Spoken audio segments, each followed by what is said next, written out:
me back to the DeKalb County Jail. I'm not testifying. I have a case for the court. And based upon what you just said, if I could just get that case, Okay. and I'll be right back.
All right. While Mr. Steele's looking for that particular case, just a heads up to everybody else that's going to be arguing case law if they want to present a case.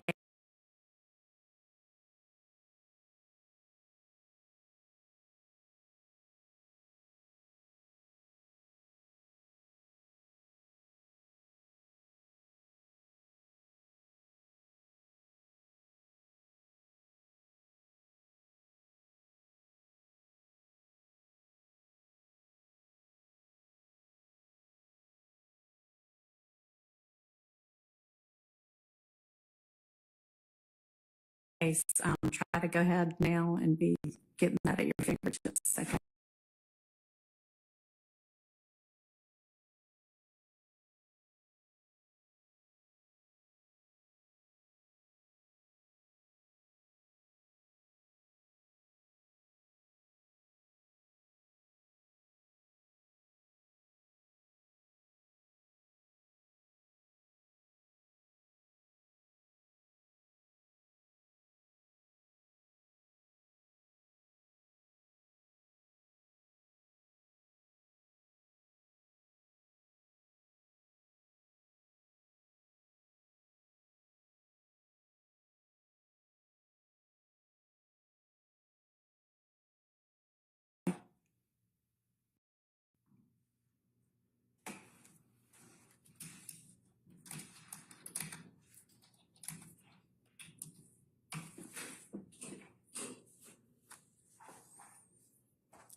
Highlight, because I heard what you said. The witness said, can I have 2 weeks to go home on house arrest instead of in a county jail? His child was having a birthday. That was a big deal to him. And then I'll make a decision whether to testify or not. I want to think about it. That answer should be from the court, because the court can do anything in contempt. It can give a fine. It can give weekends. It can give house arrest. It could do nothing. It could say you satisfy your contempt. That answer to that question was done by Ms. Hilton in front of the judge. Ms. Hilton said, no, you cannot, you have to go to jail. I find that offensive. This is my words. And that's why I'm disagreeing with Judge Krause. Number two, Mr. Copeland said in that meeting, everything I said was a lie. I've never told the truth in my life until this statement right now. That is like bullseye of Brady. It was hidden from us. It came out later, but it was attempted to be hidden. All right, so that's in the context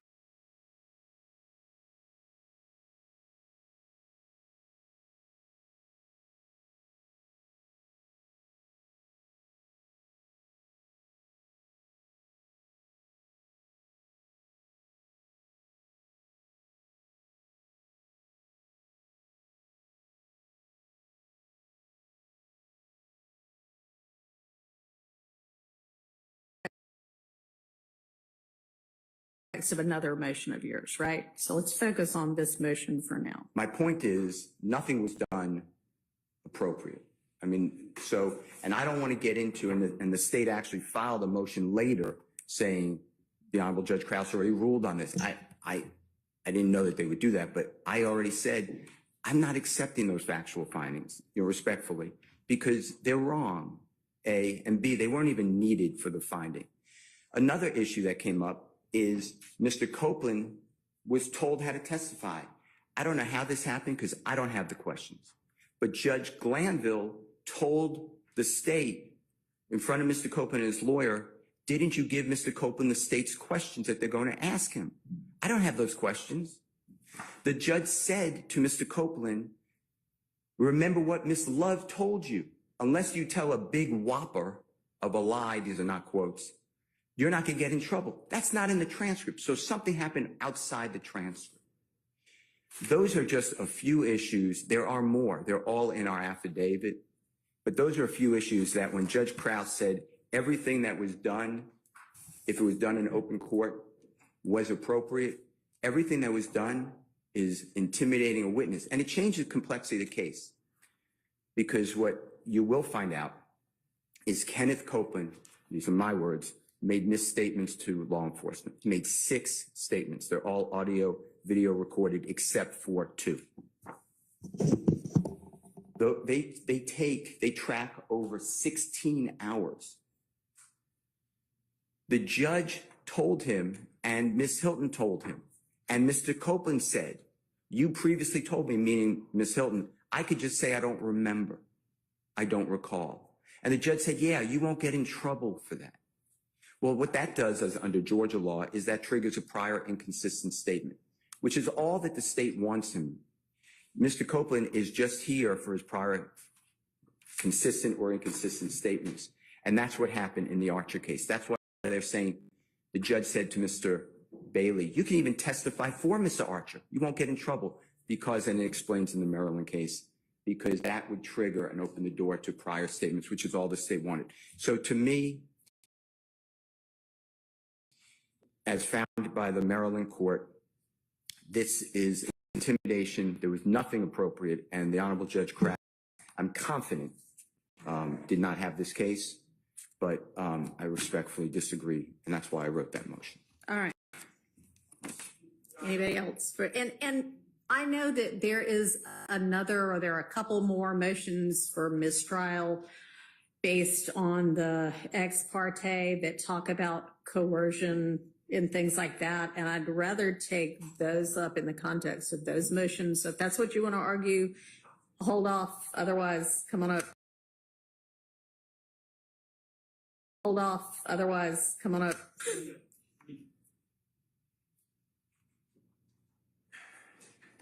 Your Honor, good morning. Max Shard on behalf of Shannon Stillwell. Of course, under the Harvey rule, I have joined Mr. Steele in his motion. I would like to, I guess I disagree with Mr. Steele in one small aspect. He is seeking to challenge the findings of Judge Krause, the factual findings, is the way he's articulated it. And I too have concerns about the order in the respect that it suggests that the ex parte meeting was or could potentially be appropriate. I don't believe it was appropriate at all, and I know that we're going to get further into that. But Your Honor, I would my disagreement in where I want to veer off from what Mr. Steele was saying is that I don't believe that they're factual findings. They're not necessary for her ruling. I believe that they're mere dicta. I don't believe that they're binding on you at all. What Judge Krause's order said, I believe that you independently can take a look at the transcript and make your own determination about whether the ex parte meeting had an appearance of impropriety or whether it was in fact improper, which it certainly was. So I just object to the characterization of these as factual findings because I don't believe that they are. I believe that they're merely dicta, and I believe that you're able to make that assessment on your own. Should you view them as factual findings, I, of course, join Mr. Steele in his objection to those quote-unquote findings. That's it. Thank you. All right. Anybody else from the defense? All right, I'll hear from the state. And I know you haven't had a chance to see and absorb the Arnold rule, I think Arnold, the case that Mr. Steele just, Archer, shared with us before now, but. Your Honor, I will use it as he has presented and just point out the most obvious omissions and distinctions that I see present with the Archer case. Mr. Steele stated to the court that Mr. Copeland had no privilege to invoke. He spoke about what did or did not happen during the meeting, during the hearing in chambers. I would ask that the court, as the court has already read the transcript, that the court take note of the differences between what occurred in the hearing and what Mr. Steele has represented to the court. As it relates to intimidation, Mr. Steele asserts that a statement made by Ms. Hilton essentially is part of what makes the hearing improper. The state has cited in its motion or its response to the court cases that support the state's position that this hearing was not improper. Essentially, in order for, as this is a motion to challenge factual findings, I'll speak to the factual findings that have been challenged. Again, Mr. Steele cites that Judge Krause's finding, the way he said it, if it had been made in open court, it would have been proper. The court. Right. Why don't I just put on the record, because I've got Judge Krause's order right in front of me, exactly what it is that I think we're talking about. And I believe, and Mr. Steele, you can correct me if I'm wrong, but I think that the factual finding, that's the second one you're challenging, if it even is a factual finding, is Judge Krause's statement, it is worth noting that this court generally agrees with Judge Glanville's assessment of the propriety of the ex parte meeting. While the meeting could have and perhaps should have taken place in open court, nothing about the fact of the meeting or the substance discussed was inherently improper. Is that what we're talking about? Yes. All right. Okay, Ms. Love. Thank you. And so given the fact that the court has at its disposal the transcript of the hearing, Your Honor, and given the case law that the state has cited to the court, specifically, Your Honor, Allen v. State, 336 Georgia App 80 at 81, citing King versus the state, a Georgia Supreme Court case whose site is 273 Georgia 258 at 264 through 265 as authority for its ruling that appellant had no standing to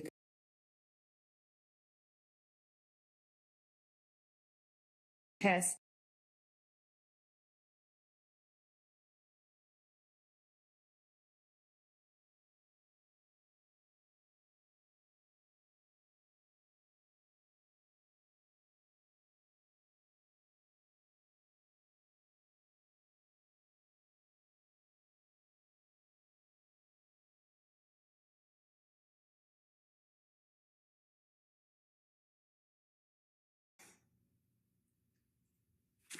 is 306 Georgia App 776 at 777.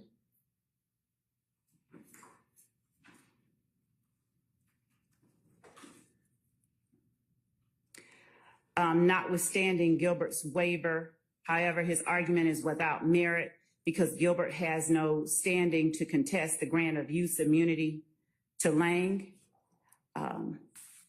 The court again cited King and pointed out how the defendant there had argued that the trial court erred by conducting a hearing outside of his presence to determine whether a witness should be compelled to testify against him in exchange for use and derivative use immunity. They go on, this court goes on to cite the portion of King that I just read to the court and goes on to say, on the contrary, the trial court was obliged to consider whether the testimony was necessary to the public interest, a matter which the defendant had no standing to address. In this particular instance, of course, there is the distinction that Mr. Copeland had invoked his right to not testify at a point where there was no, I'll agree with Mr. Steele, there wasn't a privilege to invoke. The point at which he said, I plead the fifth, is when he was asked, I believe, his age in years. The concern that we had, the concerns that we had, we presented to the court, and mainly it was that Mr. Copeland, as is recorded in the transcripts of the July 10th proceedings in open court, that Mr. Copeland had questions that he was attempting to ask the prosecutor, Ms. Hilton, and the person representing Mr. Copeland would not afford him that ability while we were just outside the courtroom. And Mr. Copeland was then called in with the jury in the box without having had the opportunity to have those questions answered. The hearing in chambers, as is reflected in the transcript, dealt solely with Mr. Copeland's rights, what he faced, what his obligations were. The state's action of moving the court to compel Mr. Copeland to testify is what precipitated that chain of events that led to that hearing in chambers. And we wanted to ensure that Mr. Copeland was aware of whatever it was that he had sought to gain clarity about before he was forced to come in before the jury. So yes. I'm just interposing objection. I don't have any problem with this love. I refer to the transcript, but if she's going to testify, I would ask that she testify as a witness. I don't believe it's proper that she proffers information, I believe if she wants to be a witness, which I do believe she is, she would have to be sworn in to testify subject to cross-examination. All right, thank you. So I have read the transcript, and the transcript is the best evidence of what happened there. And what we're dealing with is whether I can and or should reconsider, I guess, the factual findings made in Judge Krause's order. So the state's position, Your Honor, is just as Judge Krause was the authority, the court tasked with making a determination regarding recusal. The court has been tasked with the responsibility, the assignment of continuing the trial. Judge Krause's responsibilities we submit to the court are Judge Krause's, not this court's. Just as each court that at each step in this process has its own set of duties, that one belonged to Judge Krause. Okay. So we would ask that the court deny the motion to challenge the factual findings of Judge Krause. Anything else from the defense on this particular motion?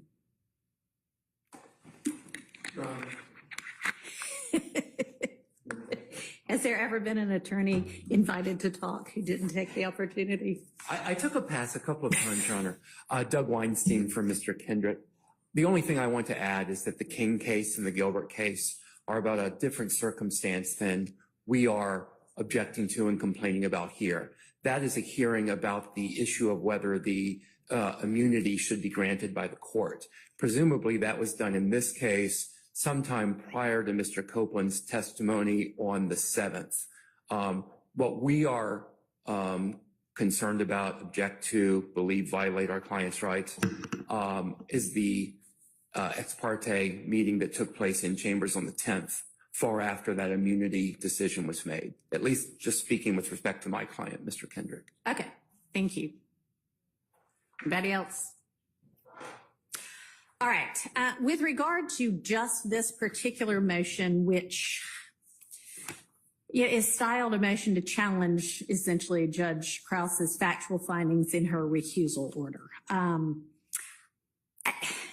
It appears to me to ask this court to almost sit as a reviewing court and find certain factual findings to be erroneous.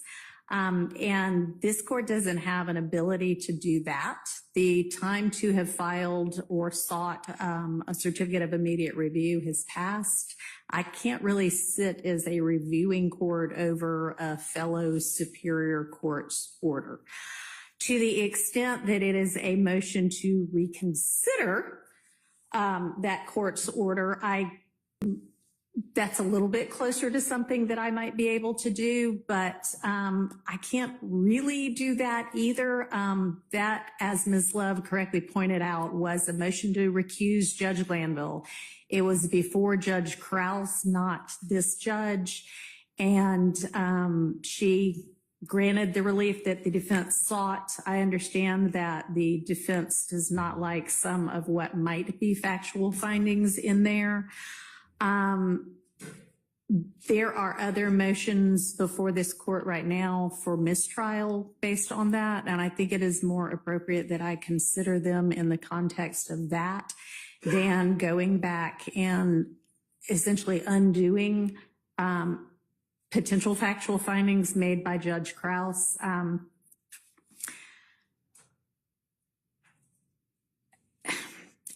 I think I agree with Mr. Sharp that this is probably dicta anyway, in that the essential holding that the court made was that the recusal was based on Judge Glanville's engaging essentially while making a ruling on the motion to recuse and making kind of more than just the minimal necessary findings in his ruling. But I'm not going to reconsider Judge Krause's factual findings, so I am going to deny that particular motion, understanding that we still have other motions for mistrial to take up where some of the arguments y'all made just now might be more appropriately considered. All right. So I think that actually the next motion I'm going to take up is the motion filed by Mr. Williams that has a very long style, but that essentially asks that any other ex partes be revealed, that a neutral judicial officer take a look at everything in the case that has been sealed and make sure that it is above board. And then for a mistrial based on the alleged judicial misconduct that occurred during the particular ex parte that was the, 10th of June? And prosecutorial misconduct there and prior to that. So I got from the clerk's office every sealed filing from the state or any of the defendants in any of these 6 defendants' cases. I've looked at all of them. There's nothing improper about any of them. I refiled them. The order that it accompanies the resealing, I'm sorry, not refiled them, resealed them, actually delineates each of the things that I looked at or the dates of each of those sealed filings. I'll note that a lot of those ex partes were defense ex partes. There's nothing wrong necessarily with something being done ex parte. We're kind of talking about this June 10th ex parte as though, ooh, that is such a horrible thing. And it may be, but an ex parte in and of itself is not necessarily a bad thing. And both sides have appropriately held ex parte communications about things that should be ex parte with Judge Glanville prior to this. So there's nothing in any of those sealed filings that the other side needs to see at this point or that was improper in my determination. All right. The next thing is the defense asking whether there have been any other ex partes that we don't know about. And so I'm going to ask everybody, and y'all know what ex partes you had with Judge Glanville, and you know what filings got made. And so is there any ex parte that occurred that is not connected to one of those sealed filings? And I'll ask the state first. Your Honor, not being certain whether the sealed filings include the transcript of the request from the state to have the hearing with Mr. Copeland, and not certain whether or not those sealed filings contain that. Okay. I can't say, but the state requested that we address the matter of Mr. Copeland's representation. All right. And was that done in writing or was that oral? The request was done orally with the court reporter there. Okay. We requested that the court allow us to address the matter and that it be taken down for the record. Okay. All right. Anything beyond that? Yes, there was also the state's request for a material witness warrant for one of the. I think those are all reflected, and you may want to go back and look, but I know that there were material witness warrant requests from several different parties in the case. Okay. Okay. All right. So those are the ex parte matters that we addressed with the court. Okay. Thank you. Mr. Weinstein, anything? Okay. Mr. Carlton, Mr. Matthews. Okay. Mr. Steele.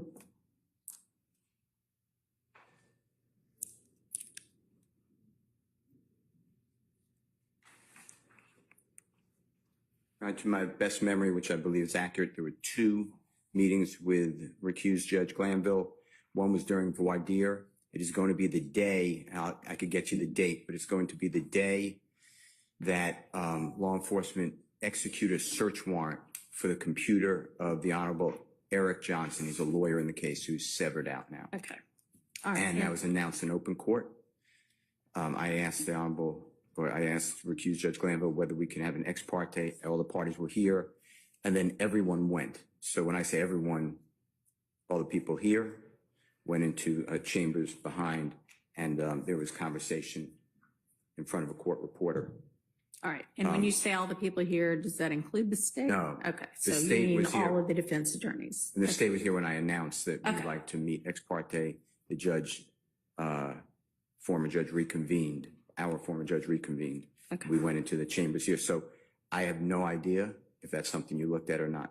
And I don't know whether that's anything I looked at, because that would have concerned a severed defendant. I would imagine it's in that case and not any of these 6 defendants. And I only looked at what was in these 6 defendants' cases. I can't But- answer. Okay, And then, and when I say who was here, yes, Honorable Mr. Okay. Matthews, Mr. Weinstein, Mr. Harvey, I assume Ms. Westmoreland, she's shaking her head. Misty Williams, I know Mr. Adams was next to me, Mr. Sharp, and I presume Mr. Bucks. He's saying his head, yes. And the second one was also asked in open court for a meeting with the recused judge ex parte, and that was on the day before we're coming up to a man named Mr. White, like the color, was going to testify, and we had it at the bench where the court is, and that was Mr. Sharp, Mr. Matthews, Misty Williams, myself, and Mr. Adams. And if I miss, my memory's wrong, I'd like them to correct me. That's who I remember being there. And it was on the record. okay, So I don't know if you saw anything about that. all right, And that was the total that I've had with. all right. Thank you. Thank you. Mr. Harvey?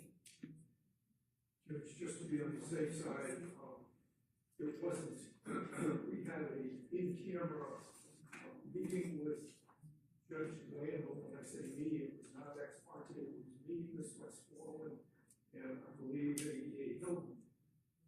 But it concerned a scheduling conflict in federal court Okay. that I had, and we resolved that. I just want to make sure that. All right, I appreciate it.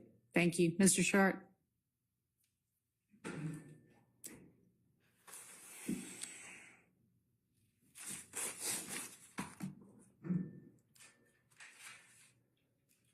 Your Honor, to the best of my recollection, I recall being with Mr. Steele in the announced ex parte regarding that gentleman, Mr. White.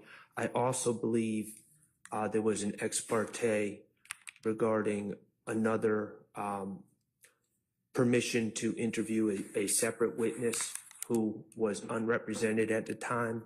I believe that probably is reflected in the sealed records. I can't recall if Mr. Steele was with me or not, but that also occurred, and that would have been before the jury was sworn. That was late 2022. Okay, thank you. Mr. Steele is indicating that he was present. All right. Okay, so that takes care of that part of that motion, unless anybody wants to inquire further as to any of those. Okay, Oh, Your Honor,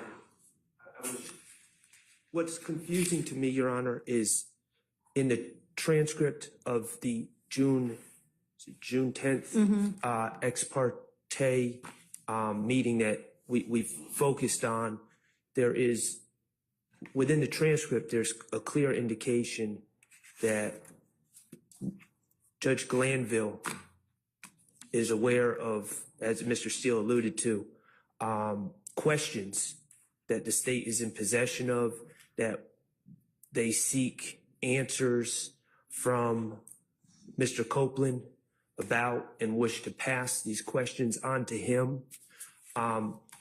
There is nothing in the transcript that indicates a discussion between, I believe it was Ms. Hilton that was in possession of this list of questions. There's nothing in the transcript that indicates a conversation that even suggests how Judge Glanville would be aware of these questions, the existence of these questions.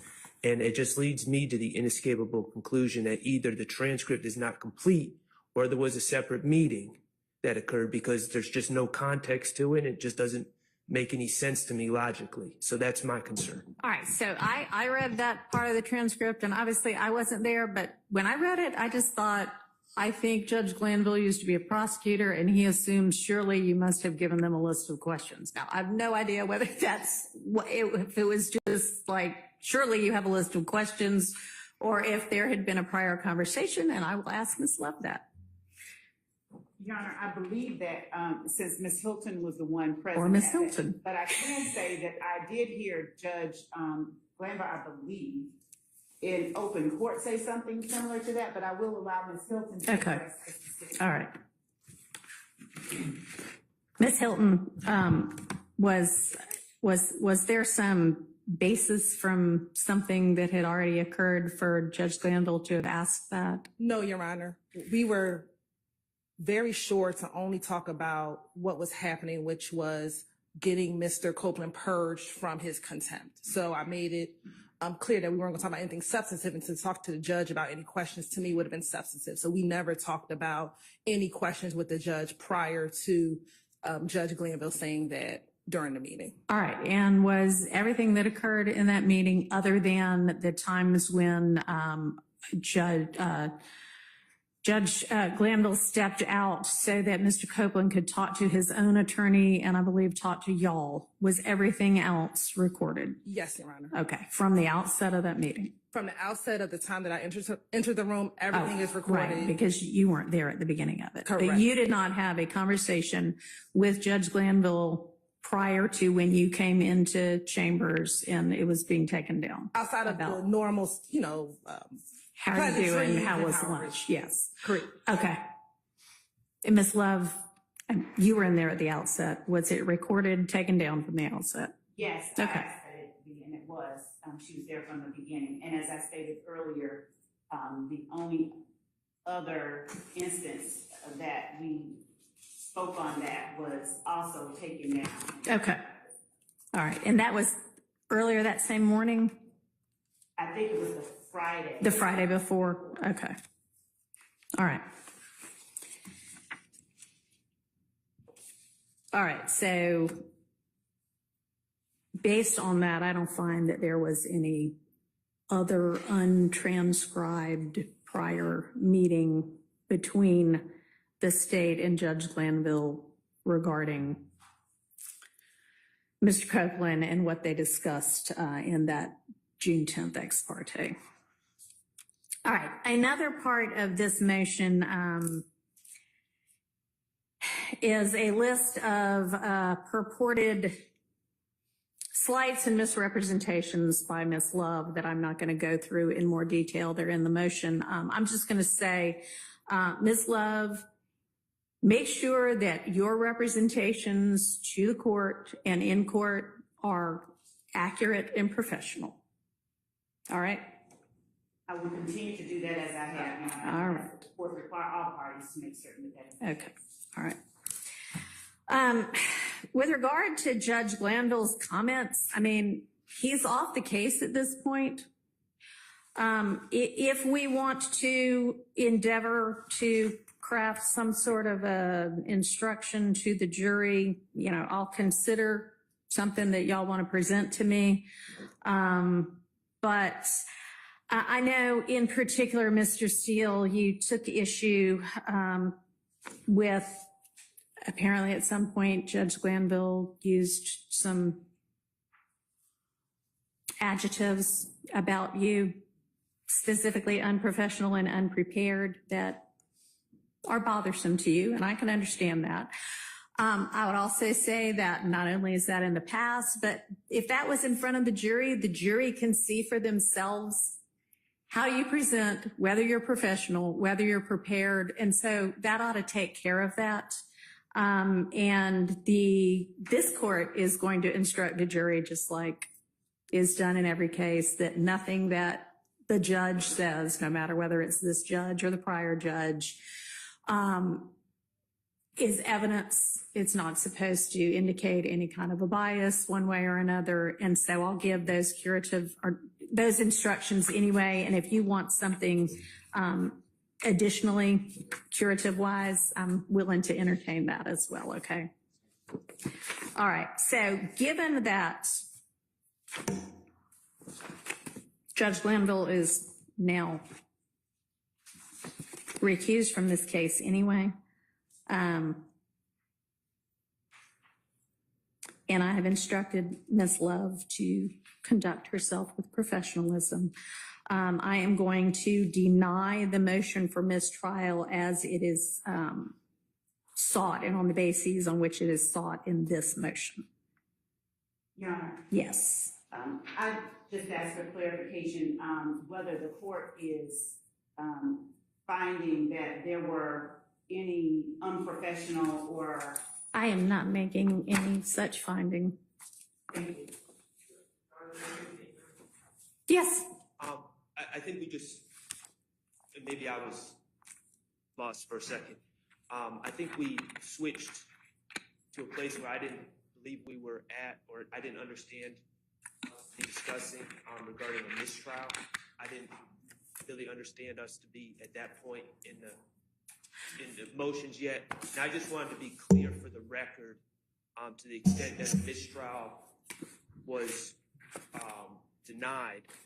Mr. Stillwell, it has been we never requested a mistrial. Okay. And to the extent that a mistrial's been denied, I just want to be clear that Mr. Stillwell has not requested a mistrial. And when we were going to move on to Mr. Harvey's specific request for a mistrial, Yeah, I hadn't gotten to that one yet. Okay. All right. I appreciate I just want that. to make that clear for the record. Okay. Thank you.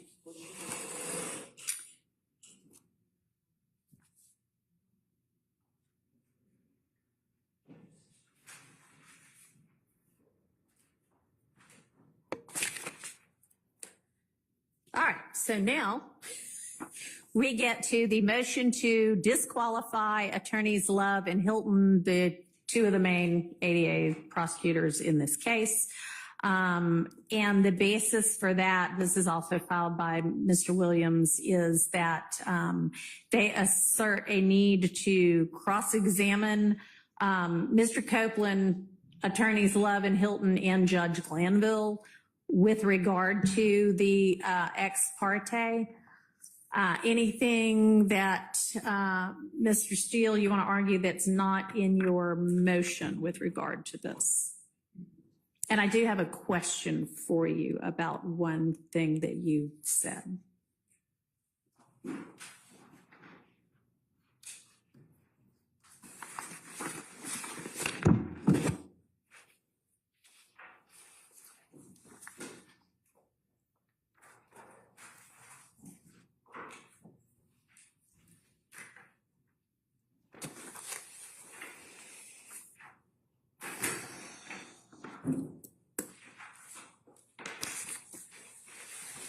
Yes, Your Honor. You want me to ask my question first? Whatever you tell me. So in your paragraph 3, you assert that Judge Glanville provided legally incorrect information to Mr. Copeland. I just want to make sure I'm clear as to what you assert that legally incorrect information is. Okay. So going back to what you've read and digested June 10th, 2024 ex parte meeting, the use immunity, as we discussed earlier, just protects Mr. Copeland. What Prosecutor Hilton and what Judge Glanville were telling Mr. Copeland was, you can say lies, as long as they're not big lies, and you will not be prosecuted.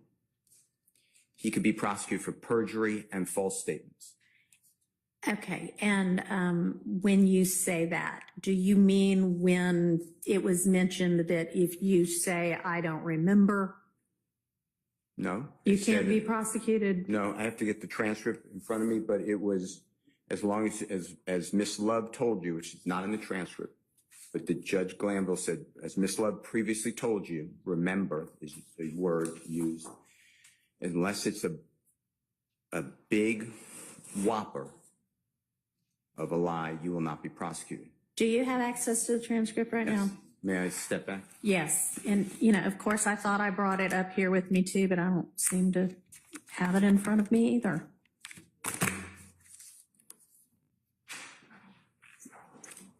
Can you guys see if it's on my desk somewhere? I don't know how it couldn't be here, but thanks.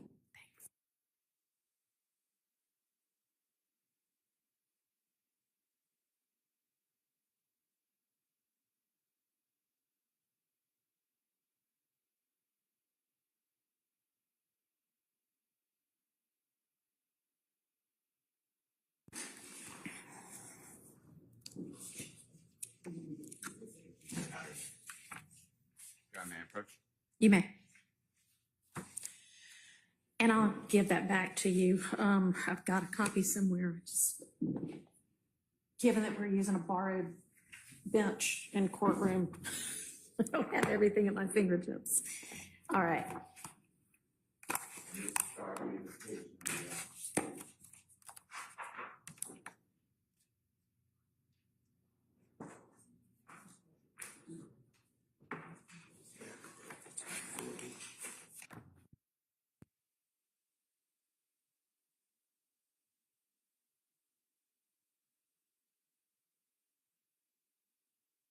But he Okay. handed me from the transcript of the ex parte hearing June 10th, 2024. He directed me to page 40. It's Judge Glanville speaking, line 20. What will get you in trouble is you not, is you just invoking your Fifth Amendment privilege because you have been given immunity.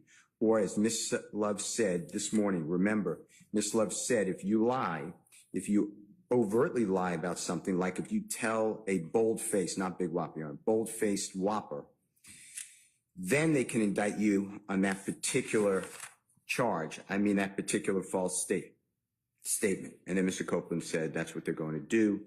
Then there's conversation by Ms. Bumpkus. That is what I was saying. You will be right back here. Then Ms. Hilton said on page 41, line 5, but if you say something that you know that you did not do, like you admit to something you know you did not do, whether you, and then Mr. Copeland said, like murder, don't have, like no statute of limitations, right? Ms. Hilton said on line 10, but if you didn't do it, I can't charge you with something you didn't do because I don't have any other evidence but you saying it. Mr. Copeland saying, but y'all don't like ... His lawyer said, you could charge him with false statements and he will be back in jail. That's what I'm trying to say. And then Ms. Hilton on line 17 said, but if I know that you're lying about that, I do not intend to do that. If I know right now he's lying, I know he's lying, I'm not going to charge you because I don't know your reason for doing that. But I'm not going to charge you when I know you didn't do what you were trying to say you did now. And that can be part of this. I know you didn't do it. And the judge is there. So I hope that's answered your question. There's another space that I can find. I just need a second. But it's the judge saying you won't get in trouble. He says that throughout. You can say you don't recall. You won't get in trouble. There's also a place in here where the judge tells Mr. Copeland and Ms. Hilton that the statute of limitations, this is Ms. Hilton, the statute of limitations has run. In federal court, she says, I looked it up. In federal court, it's a 5-year statute of limitations. In Georgia, it's a 4-year statute of limitations. If I could get that site for you, I'll tell you exactly where it is.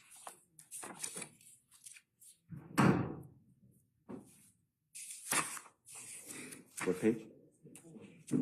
I'm being told 24, Your Honor, but let me check. Mr. Adams said 24 going into 25. Your Honor.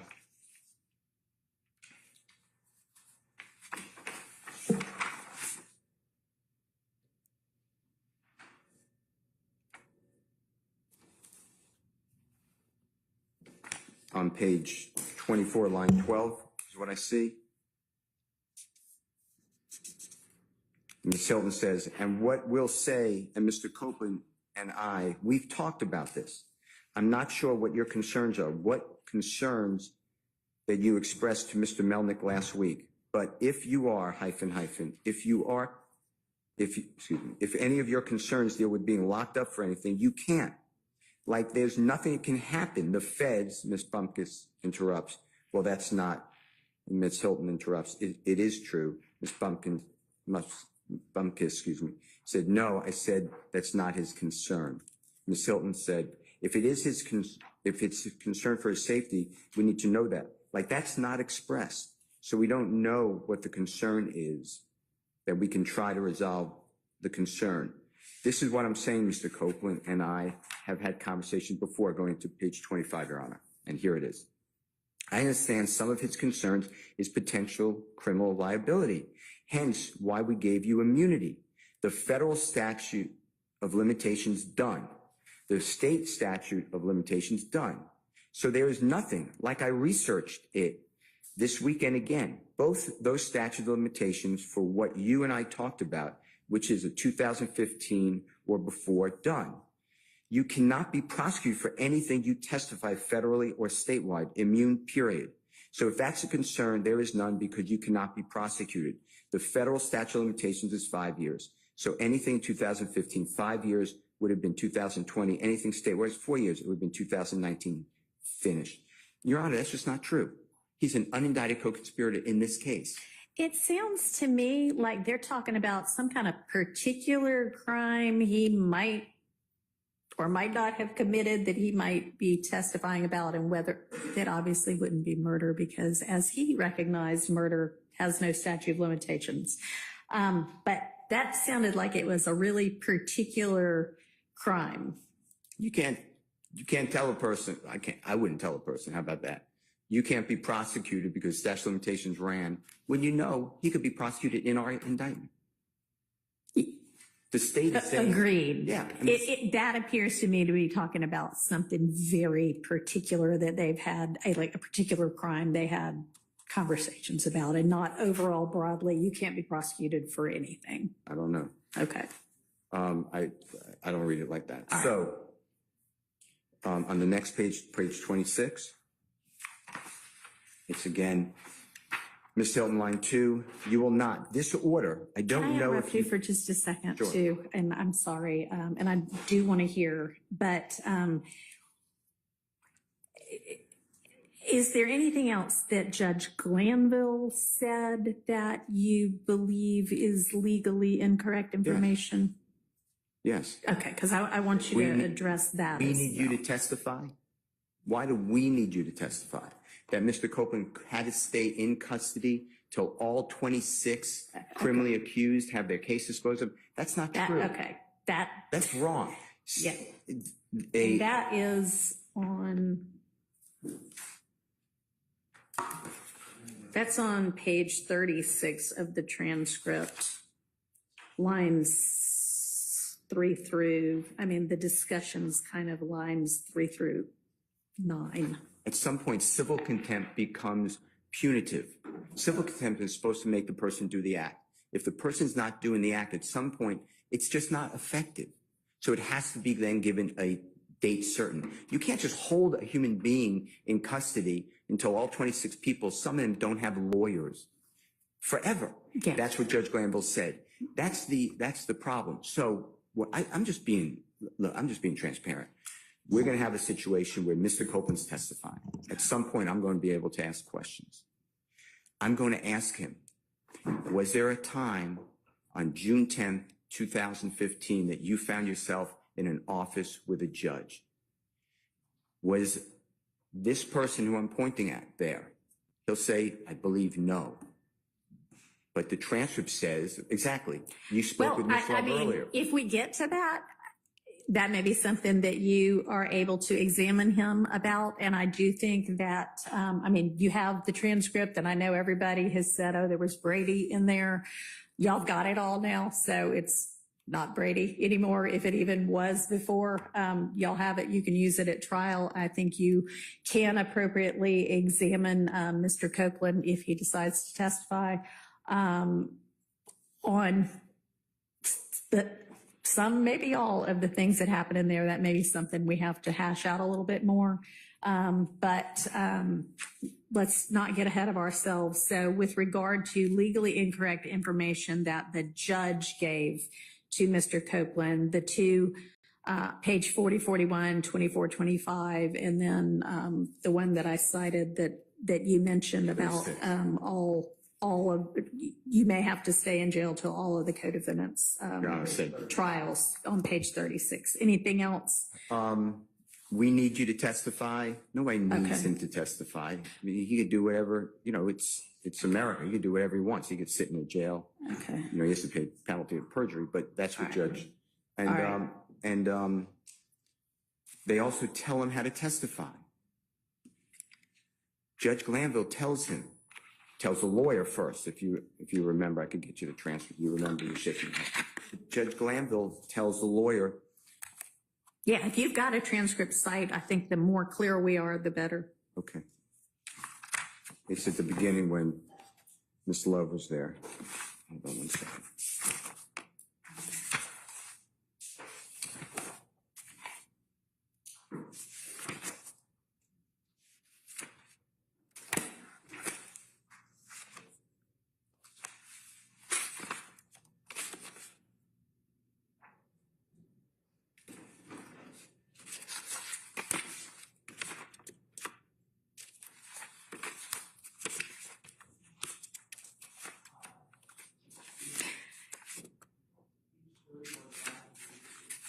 I'm being told page 30, line 5.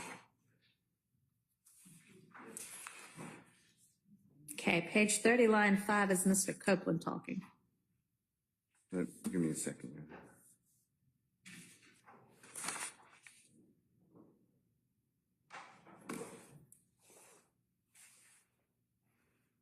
Okay, so I start with page 8. Mr. Page Copeland. 8, Mr. Copeland's not there. Mr. Copeland doesn't arrive until page 23. Right, and you asked where the former judge was asking questions that. No, where he gave legally incorrect information to Mr. Copeland, Okay, which is what you put in your motion. well, okay, and page 8, though, if you take in consideration, sorry, on line 9, the former recused Judge Glanville is telling the lawyer for Mr. Copeland, now, to be fair, I think Ms. Bumpkus, as an advocate or anybody, has got to tell him, meaning her client, he's going to face some pretty significant cross-examination. And then Ms. Bumpkus says yes, or excuse me. Was that legally incorrect? I would think, given this defense team that's been accumulated, that's probably accurate, even though it wasn't said to Mr. Copeland. The judge, though, and the motion is, calling the judge and the prosecutors and disqualifying prosecutors. The judge has stepped out of his role as a judge. What judge tells a lawyer, tell your client, whatever the words are, you make decisions, obviously, but this is how I read it. Tell your client he's going to face significant cross-examination. And you know what else? The judge goes further. The judge starts telling him that the client, he's telling Mr. Copeland that the clients are guilty. Mr. Copeland's not here at this point in time. This is his attorney, Ms. Bumpus. All right, let me get that for you.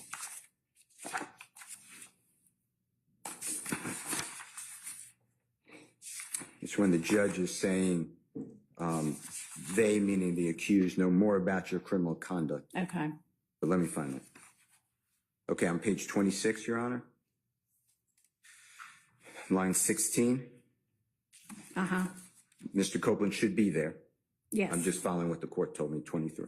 Yep. The court said, so if you, I believe Mr. Copeland, are worried about what the defendants may ask you because they may know your business, but if they ask you about things that you might think you might have some liability with, you can't be prosecuted for any of those. Why? Well, I think because this whole thing has to do with the fact that there was a 507 immunity order granted. But he can be prosecuted for this case. Which is not what the judge is saying there. Okay. I don't know. I don't know any judge who gives advice like this.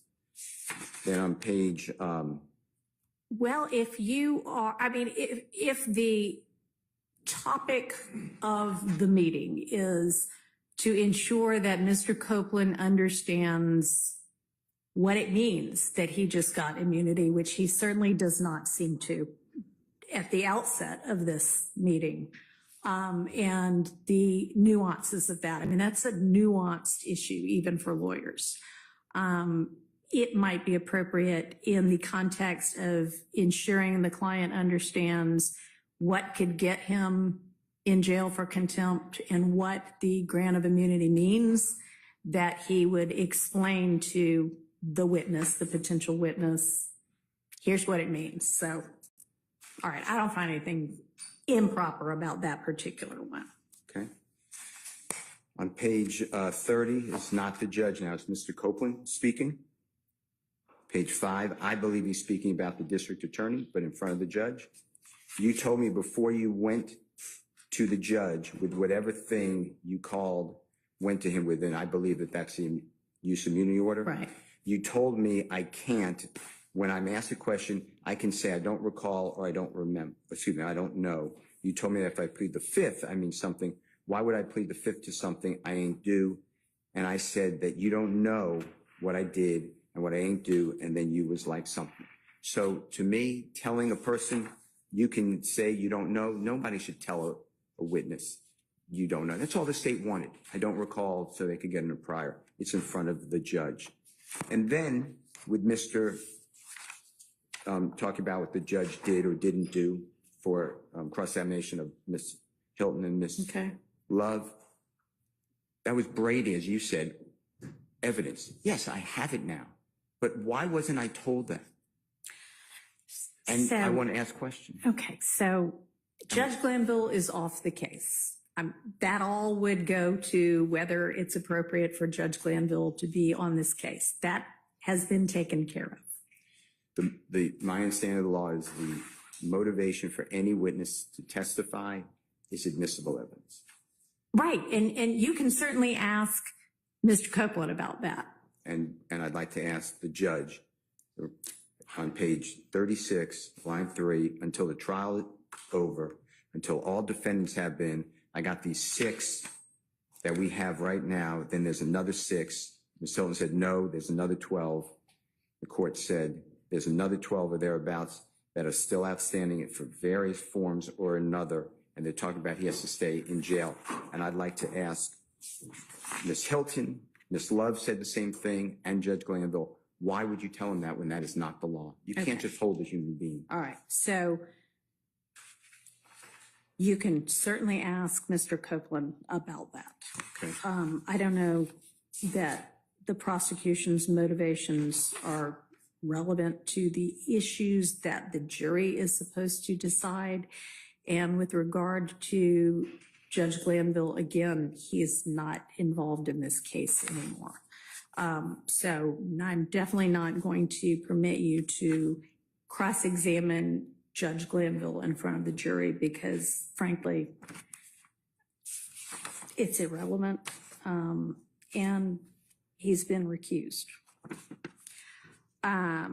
So to the extent that, do you have anything else with regard to why it is you ought to be able to have Ms. Love and Ms. Hilton removed from the case? Yes. Okay. So, and just go back to your answer, last question, page 44, line 22, it's Judge Glanville speaking. Mm-hmm. And he said, okay, so you testify about some aggravated assault or murder.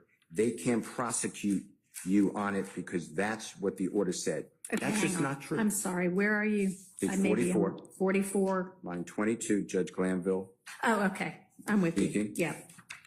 He said, okay, this is Judge Glanville. So you testify about some aggravated assault or murder. Okay, so I'm They can't actually not prosecute with you. you. Page 44, line 2? 22. 22, okay. All right. Gotcha. Judge Glanville speaking. Okay, so you testify about some aggravated assault or murder. They can't prosecute you on it because that is what it says on the order. And that's not true. They can prosecute and they can't use his word. Okay, all right, I will take all of that into consideration. I don't think that I'm going to make a ruling on this particular motion today. I want to take a full look at all of it in context, because I do think we have to consider it in context, but I will note that one down as well. So let me then answer your question directly. So what's going to happen in my mind's eye is I'm asking all these questions to Mr. Copeland. He's answering however he answers. I am pointing fingers at the two prosecutors. That mandates that the jurors have to rate their conduct that happened outside the jurors' purview. I am saying that he being Mr. Copeland, was given erroneous legal information. He was encouraged by the holding of hands of Judge Glanville, Ms. Love, and Ms. Hilton, that they all intimidated, coerced, directed, encouraged, whatever the right word is, Mr. Copeland to do what they wanted him to do. It's in the transcript. We need you to testify, Judge Glanville said. Mr. Copeland will say, I don't know what he was going to say. But yes, I felt that. I felt that they were not going to let me out of jail. I can't then have, nobody should have, then lawyers stand up when the jurors now need to rank what they are doing in the case. Their conduct is at issue. I'm not making them witnesses. I'd rather they stay on, to be quite frank with you. They made themselves witnesses. And the reason is because they injected themselves in such a, my opinion, inappropriate communication with a court and a sworn witness who did not ask any questions. The gentleman was represented by known counsel. He says, and it's in here, I could give you the page, but there's no reason. Take me back to the jail.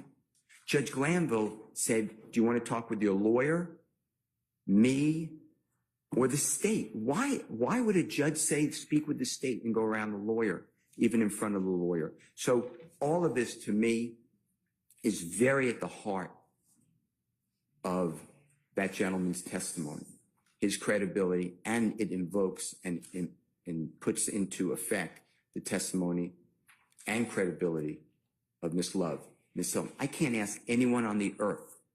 I have a transcript, but I can't ask Mr. Copeland, why did Ms. Love tell you?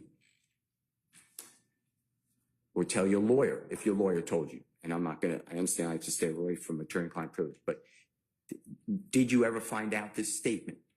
And if his answer is yes, because Judge Glanville said, remember, Ms. Love told you. We just read that. I want to talk about that.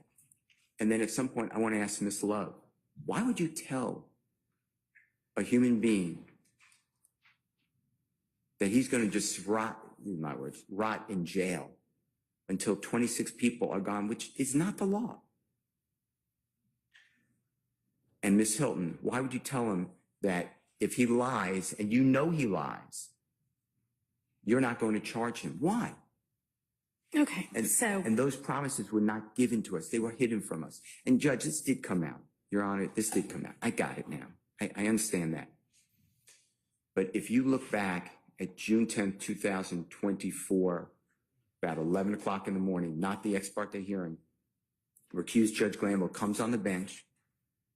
Please look at the transcript because I'm not verbatim. I understand that Mr. Copeland's going to testify. Mr. Copeland's put on saying, are you going to testify? He said yes, and we rolled into questioning. I don't know how it got away from the prosecution, Ms. Love, Ms. Hilton, Judge Glanville. By the way, he told us things that are specific on the case. He said in here, I could give you the number, I committed all these crimes. All these crimes include murder. He's asked about statute of limitations for murder. We don't get any of that. So for all those reasons, I'm going to cross-examine Mr. Copeland. I'm going to bring all that out. And the people who are at the heart of that conversation are witnesses as well. They should not have done it. Then they tried to hide it, which I'm bringing out as well. And then just, I don't know how, but by circumstance, fortunately, whatever the right word is, we did get the transcript. if you read the transcript, I asked Judge Glanville for the transcript. He told me it was privileged. All right, so I think this is rehashing kind of old ground that's not relevant to where we are right now. I want to bring it all up in front of the jury, though. Well, we'll get there when we get there. But this is not, I cannot call anyone else. You can only go in the mind of Miss Love. Why did she call the meeting? I don't know. Anyone else could answer. No one asked for that meeting. This is my understanding. And Miss Love stands up here and said, we needed to answer questions because Mr. Copeland asked questions. I don't see that. He's represented by a lawyer. I mean, I don't see that. Okay, well, thank you. I appreciate it. Anyway, that's the basis of calling. I heard what you said about Judge Glanville. That's the basis why I want to call Judge Glanville and ask why did he join the prosecution team. And I believe that that then dovetails into Judge Glanville saying wrongly that I was not prepared, wrongly that I was unprofessional. And then he later acknowledges that, but he says, I'm not going to instruct the jury. So the jury's never heard that. And I heard what you said, that you'll instruct the jury, but I'm going to argue that that instruction, that the judge has no role in the case except, it's not verbatim, but except to make sure that the parties, every party has a fair trial. I'm going to tell the jurors that didn't happen. Okay, well, we'll see whether that's going to be something that is permitted argument or not if we get to that.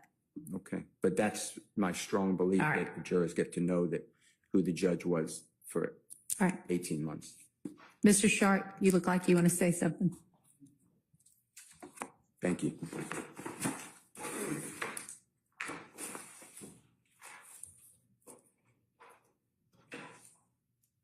And I'm trying not to focus on things that we're likely to discuss. Okay, and yeah, remember that this is the motion to disqualify Ms. Love and Ms. Hilton. Right. I would just like to stress one point that, Your Honor, I know that you have joined us and weren't there on June 10th.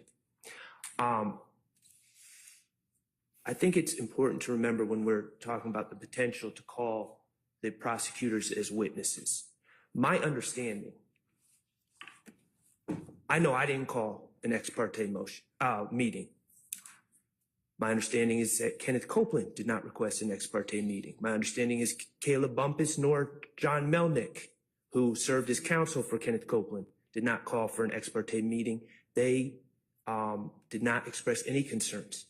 The state called for an ex parte meeting. And in the beginning of that ex parte meeting, with Judge Glanville explaining the need for the ex parte meeting, the state made statements to Judge Glanville that accused Attorney Melnick of violating his oath and of not fulfilling his professional responsibilities and representing Mr. Copeland. They strongly insinuated that myself and Mr. Steele were somehow in cahoots with John Melnick and were somehow, I guess, obstructing justice, tampering with a witness, intimidating a witness. They presented the judge. And mind you, this is an ex parte meeting where I was not allowed to respond. Mr. Steele was not allowed to respond. Ms. Love stated to the judge, well, Mr. Melnick sent Mr. Steele and Mr. Shard an email, and he may have inadvertently included us, possibly by mistake, and was communicating with them that Mr. Copeland would not be testifying. And we don't know what they have going on between them, and I guess we were just lucky to be inadvertently included, CC'd. Judge, I have the email. I believe it's in the record. I can show you the email. The state's not CC'd on the email. It's to the state. Okay. So that was a misstatement. Convenient. There's absolutely the reality is the state was meeting with Mr. Copeland behind the back of his attorney. The reality is the defense was pristine in their duties in dealing with an attorney and not with a represented individual. And somehow the state in this ex parte meeting where we were not allowed to respond or even to hear the accusations. They suggested that the purpose of this meeting was based on this behavior by defense attorneys and Mr. Melnick, which was completely fabricated and offensive. And again, we weren't there. That's the problem with these ex parte All right, meetings. well, I'm going to get a transcript. I have just typed a note to Judge Glanville's court reporter requesting the transcript of the request for the ex parte itself. So I'll find out what it said and I'll share it with everybody. Okay, well, that's in the beginning of the transcript that you have. It's in the first 6 pages, I believe. In fact, page 3 to 4, page 3 to 4, they talk about this email, and we have the email. Oh, no. I know the email. Okay. I'm talking about, I'll get the transcript of the Friday request as well. But yeah, I've seen the email. It's made a exhibit, I think, to the ex parte transcript. And just so we're clear, and the reason I say that's important, because again, why are they doing this? What was the purpose of the meeting? Because that couldn't have been the purpose, because their stated purpose was completely inaccurate. And I would invite the court, I believe it's in the record, but we can certainly provide a copy of said emails. It's an exhibit. Okay, because that's not an accurate rendition. And you know, I'd be happy to answer questions about what happened, but that was not accurate. And these are issues that now the state has injected themselves. As Mr. Steele said, we didn't do this. We didn't do any of this. In fact, we were excluded. We knew nothing about it. And it's improper, and the state initiated all of this. And it's not just what happened in the ex parte meeting, but why did it happen?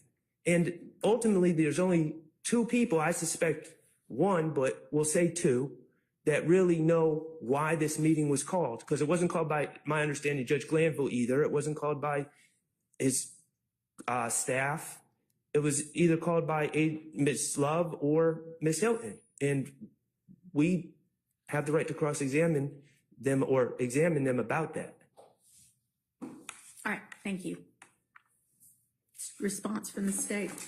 Yes, Your Honor. Again, Adrienne Love responding for the state. And I want to hear what you have to say. I've got your response. That's your written response. It's pretty thorough. So let's highlight what needs to get highlighted without rehashing everything. That was my intent. Thank Not you, to Judge. suggest that you would, but. Your Honor, I'd like to point to the court, McGlynn, MCGLYNN versus the state, 342 Georgia App, 170 at 173 through 174.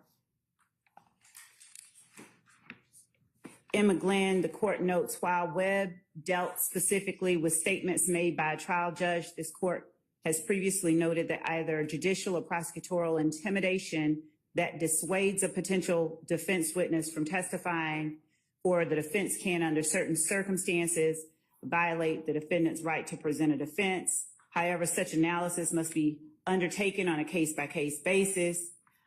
Here, we note, as did the trial court, that nothing in the record suggests that the statements made by the ADA to the witness were legally inaccurate or misleading. In fact, the ADA's comments seem to have been confirmed by the witness's own attorney, who, unlike the ADA, is charged with acting on the witness's behalf and protecting his rights and interests. As we observed in Terry, the potential for unconstitutional coercion by a government actor diminishes when a defendant's witness has consulted with an independent attorney. That these statements by the ADA were later perceived by the witness as threatening is wholly irrelevant to our consideration of this matter. The court has held that the state is duty-bound to inform the witness of the possible consequences of admitting under oath facts that could place the witness in legal jeopardy, including notifying the witness that the criminal law would be enforced to the full extent against those who violate it. And that's the court citing Murray versus the state, 157 Georgia App, 596 at 598. As of course the court has noted, we have included in our response the applicable case law that we believe is most relevant to the court's consideration of the motion to disqualify. In this particular instance, Your Honor, I would assert that the why of any particular proceeding is not a material issue, is not something that is relevant to the juror's determination of the guilt or innocence of either defendant in this case. It's not in any way. It's, if anything, it would be the effect of anything said on the witness themselves, and the witness himself could testify about that. In addition to the fact, as we stated in our brief, there were multiple people there as reflected in the transcript, and there's no reason to, there's no need to resort to an extreme remedy as disqualifying the prosecutors in this case any more than we would have the right to cross-examine Mr. Steele and Mr. Sharp based on what they may have said to Adrienne Bean or anyone else in this case. So we would ask that the court simply deny the motion for such an extreme step as disqualifying Ms. Hilton and me, and we would base our argument on what we've presented in our brief. All right, thank you.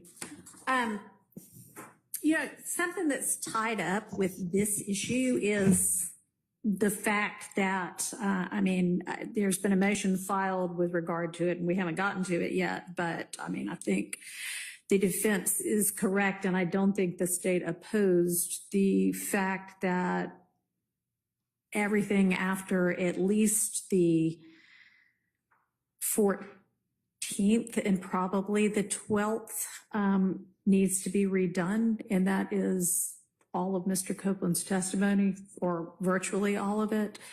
And am I correct that the state pretty much concedes, agrees that that's true? After the point where the motion to recuse was filed by defendant Kendrick. Okay. We don't disagree. All right. So, and that was the 12th? I believe. Yeah. So, you know, we may be having really kind of an academic discussion about all of this anyway, because if what the court is going to have to do, and I invite y'all's input on exactly how to instruct the jury about this, if we're going to be redoing Mr. Copeland's testimony thus far, we're probably, unless y'all decide you want to stipulate to parts of it, which you certainly can, we're going to be telling the jury to disregard it anyway. And if we're telling them to disregard it, then we don't need to talk about what might or might not have been significant in it, because we don't want them considering it. So y'all keep that in your minds as well. And that may be something we don't get to until tomorrow, but we have to sort of think about that as well. All right. So I am going to take this particular motion under advisement, and I'll get you a ruling quickly, but probably tomorrow. Actually, consider one thing. Sure.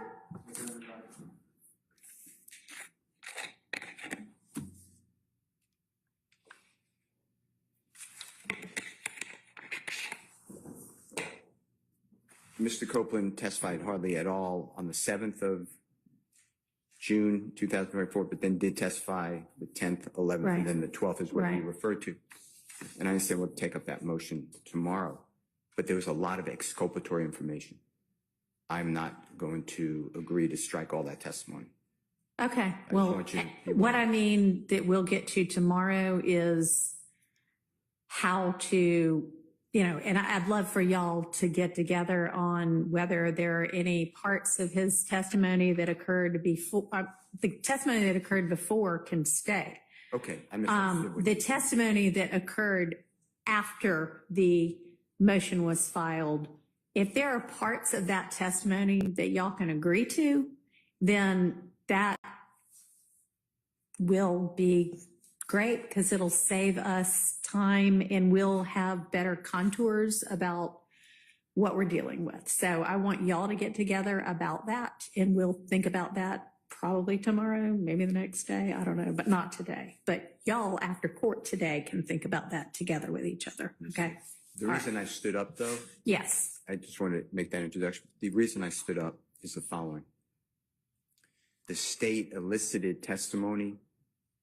Now, Mr. Copeland denied it, but And they've done it with many witnesses before this honorable court took over the case. You've never had to testify in front of Mr. Williams, Mr. Huey, Mr. Kendrick et al. Right. And you're intimidated, and that's why you're not testifying. Mm-hmm. I would need to show the jury that it's the state, and I have evidence now, and the judge that has been the person to intimidate a witness. So that's another issue when you're resolving this. Can the Judge Glanville, I heard what you said, but can Judge Glanville be a witness? Can the two lawyers representing the state of Georgia be witnesses? I need that in the case. Okay, let me ask you this though. Why can't you use the transcript to get that point across? I mean, it's right there in the transcript. What it is that you assert to be intimidation is in black and white in the transcript. I'm intending to cross-examine or examine Lawyer Hilton and Lawyer Love. I know you're On how intending they- to, but what I'm asking you, and I don't mean to interrupt you, but I want you to answer the question that I asked you, which is why can't you use the transcript to do that? Because Mr. Copeland can't discuss. Why are you asking these other witnesses this? And what other witnesses, how do you treat other witnesses? There's another witness named Miss Bennett who said basically the same thing. She was intimidated by the state. My point is, I can't ask Mr. Copeland what But the happened with these other issue, witnesses. as I understand what you're saying to me, is that you want to get before the jury that the state and the court intimidated Mr. Copeland Right. into testifying, essentially. What you say is the intimidation is reflected in the transcript. Ms. Love's motivation for doing it, if she in fact tried to do that, is not the relevant issue. But I have evidence of other witnesses who were treated not similarly, because I don't have any other evidence that there was some meeting between the judge and the prosecutors like there was in this, but that the prosecutors are doing the same thing with other witnesses. Okay. They are intimidating other witnesses, All right. and Mr. Copeland can't answer those questions. Okay, but And that you can argue because you will have, look, we see that it happened here. We've already heard that it happened from the mouth of XYZ witness. Imagine, it's every witness. I mean, that's the topic of argument. So I think that I'm going to look at all of it again, but I don't think that's a persuasive argument for why they need to be kicked out of this case. I think the transcript is what you need and what you have, but we'll take that up later, and I will think about that. Thank you. Okay. Excuse me, Your Honor. Yes, sir. May I just briefly address something you said earlier? Well, I did argue with the court that everything after the afternoon of June the 12th is void and needs to be thrown out. Right. I do not, just for purposes of the record, I do not concede that this trial can continue. I and that we understand. can, okay, I just want to make That's sure. A couple of motions from here. Just want to make sure so- that's there, because you're asking us to meet tonight to go over what could possibly remain. Well, And I don't know that that's possible. Thank you, Your Honor. Well, it's possible. I mean, unless I rule today that y'all have a mistrial that is with prejudice, it is certainly possible for y'all to meet tonight. No, absolutely. I understand that. We'll follow whatever order All right. that you give, Your Honor. All right, thank you. Okay, so the next motion is Mr. Nichols' motion for mistrial and objection to mid-trial substitution of trial judge. And it is quite lengthy and detailed with many subparts. Well, Mr. Judge- Harvey, are there things other than what is in the written motion that you want to Well, there talk is. about? There is. You want to come up here, or I mean, it's fine if you stay there and hold the mic. That's fine. Well, what I want to say is, I think our motion was in seriatim. Number one, we joined the motion for mistrial. Mr. Kendricks. Yes. So Okay. I think that needs to be addressed first. And then our motion was in the alternative.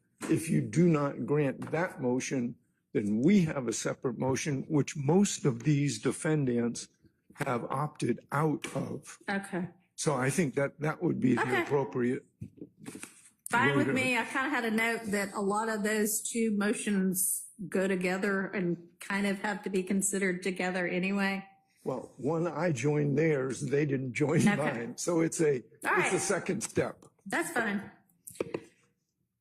All right, so it's fine with me. We'll take up Mr. Kendrick's motion for mistrial first. And his motion asserts his motion joined by everybody else except for Mr. Stillwell. Is that right? No, I joined. You did join this one. Mr. Kendrick's motion If we're speaking about Mr. Kennedy's motion, for mistrial filed July 23rd. so I am, may I make my stance clear? Yes.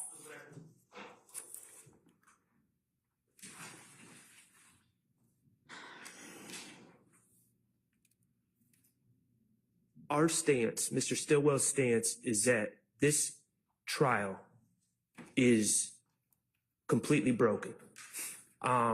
It's broken. There's error in this trial that would never survive appellate review. Illegal ex parte hearings have occurred. Our client's rights have been repeatedly violated. The defense has been mistreated in front of the jury by a partial judge.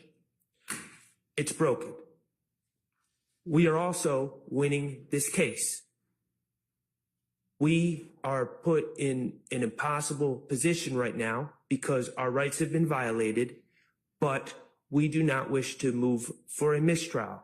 We are merely pointing out that this case is broken, and I filed a motion about that, and I will get into the reasons when it's my turn.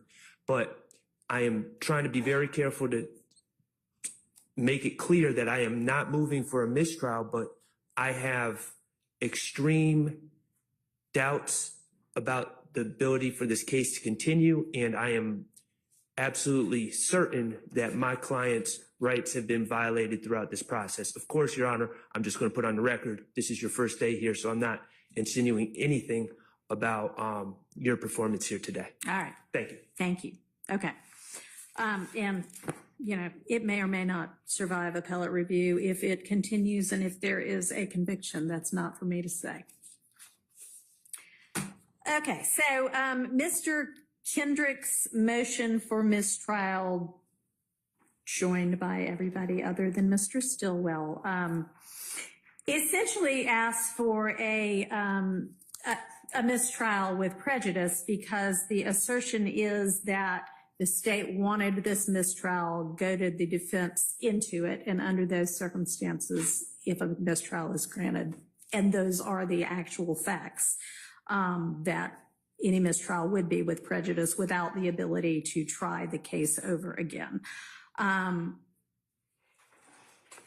But the determination has to be made whether the state had the ex parte on purpose with the purpose of goading, to use Mr. Kendrick's attorney's word, the defense into making a motion for mistrial because the state thinks they're losing the case and wants to be able to do whatever with.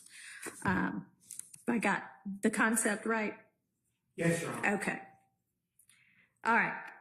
So this is also a lengthy and well-briefed, well-written motion. I will hear what you want to add that's not already in your written motion, if anything. Thank you, Your Honor. I have nothing to add to that motion. Okay. As a lawyer, I feel compelled to speak to it, but I will sit down, Okay. given that I have no additional information. I would like to respond if the state does have something to add. Okay. I did not see a filed response from the state to our motion. I was served a response, so I'm not quite sure. I'm not quite sure what that's about, Your Honor. Now, you know, sometimes they get filed, but they don't show up in Odyssey for a couple of days. Because y'all have been good about emailing the court when you file. I haven't actually checked Odyssey to see whether it's in there or not, but I would imagine that if the state served everybody with a response, they also filed it. If not, they need to. Okay, so that is a part of this motion. And another part of the motion is, well, I think you say as well that we'll need to redo the from 612 on.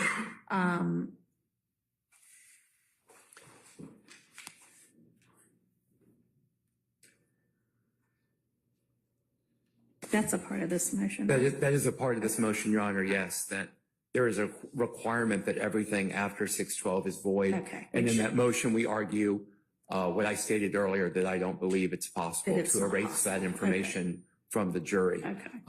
Also, I'm happy to take any questions you may have. Okay, I appreciate it. All right, so, yeah, so there are a lot of different grounds in here. There's the state sought it because they wanted the defense to ask for a mistrial so they could get a mistrial and try the case over again. That substantively speaking, the ex parte was a critical stage at which the defendants were excluded.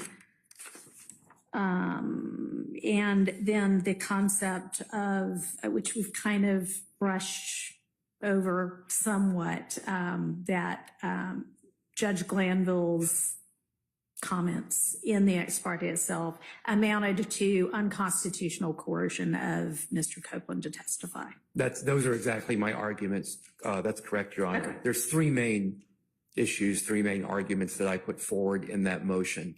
The only thing that I can think of that maybe I did not sufficiently highlight is just the tremendous experience of the prosecutors and skill of the prosecutors in the state as both, in this case, as both attorneys and prosecutors. So I cannot believe that they would not have asked for this ex parte, conducted the ex parte in the fashion that they did it, unless they knew that they would be forcing us into a position to request a mistrial. As Mr. Shart has said, we are winning this case. The state's witnesses have not testified the way that I imagine they expected them to testify. And I do not believe that they should be allowed a do-over in this case, Your Honor. All right. But I'm not going to repeat what's already in Okay. front of you.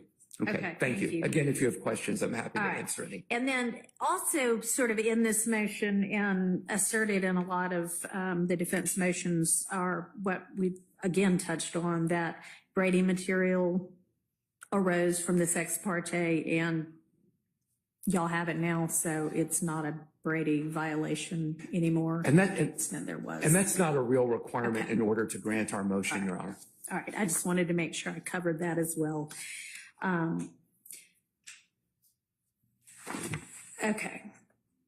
Does the state want to be heard with regard to anything not already in their response? Yes, Your Honor. Okay. Just based on Defendant Kendrick's representations to the court that, and others, that they're winning, and therefore we goaded them. If they're winning, then let's just keep it rolling, because the state vehemently objects to a mistrial. Okay. And I am unclear how we are arriving at the conclusion that the state, in conducting something according to the rationale presented to the court by the defendant so far, that the state never intended that they find out about, in an effort to cause them to do something. I don't know how those two can be squared with one another. So we would ask that the court deny the motions for a mistrial based on the state, based on anything. I'd point out that this is not the first or the second or the third motion for mistrial. The state has objected every step of the way. We continue to object to a mistrial. Again, if they feel they're winning, let's keep it rolling. And we would ask that the court just deny it. Of course, the court is aware that the issue here is not whether anyone acted improperly, but what objective the prosecutor is trying to achieve. It does not make sense to assert on the one hand that we want you to not ever learn about it, and on the other that we are intending that you be goaded into an act by our doing it. Okay. So, thank you. There are issues here as to whether people acted improperly. Perhaps that does not go to the goading, but I don't want to, it's clear in my motion that we are arguing that there was improper conduct by both the state and the judge that violated Mr. Kendrick's rights. He has been locked up in Rice Street for 22 months. I have done everything that I can to move this trial along. I filed a motion, I believe at the end of March or early April, to try to get this trial moving at a more deliberate pace. That motion was essentially denied. I have no interest in retrying this case, Your Honor, and we are winning, I think, by any measure. So I'm asking for this mistrial, but I'm doing it because I have absolutely no choice but to do that, Your Honor. All right, thank you. And I don't know whether this was, I think this was Mr. Nichols' reply to the state's response. So I don't know if it was with regard just to Mr. Nichols' own motion for mistrial or also Mr. Kendrick's motion for mistrial, but I think it's, the argument is applicable to Mr. Kendrick's as well, so I'm going to address it right now. Mr. Nichols argues that the state says that the defense's characterization is a mischaracterization of what happened in the ex parte, but does not offer their own characterization, and therefore they essentially aren't opposing it. And I should just take as fact everything that the defense said. And I do find that the prosecution did, in fact, oppose the characterization made by the defense and posit their own characterization. In their response, they say, quote, "the hearing in chambers was proper," unquote, and then quote case law. So that to me is not the state saying, yeah, your characterization is right. That is them saying, no, we were not trying to get a mistrial here. We didn't do anything improper. So with regard to that issue, I'm not finding with Mr. Nichols. Now, I am going to, in the context of taking under advisement the other motion that we talked about before, take under advisement the concept of whether what occurred in chambers was coercive, and if so, was coercive to the extent that under the cases like, I think, Wynn and Webb, it requires a mistrial. Because I think the concept generally was before Judge Krause, but not in the kind of detail that it is right now. So I do think that that is something that I can take into consideration and will take into consideration, and y'all both briefed it, and so I'll get the ruling to you. As with regard to the propriety of the ex parte itself, we've kind of already talked about, I don't think that was the actual basis of Judge Krause's order on the recusal, so I will endeavor to make a substantive ruling on that as well. So that's another one that I'll probably give you my ruling tomorrow. Okay.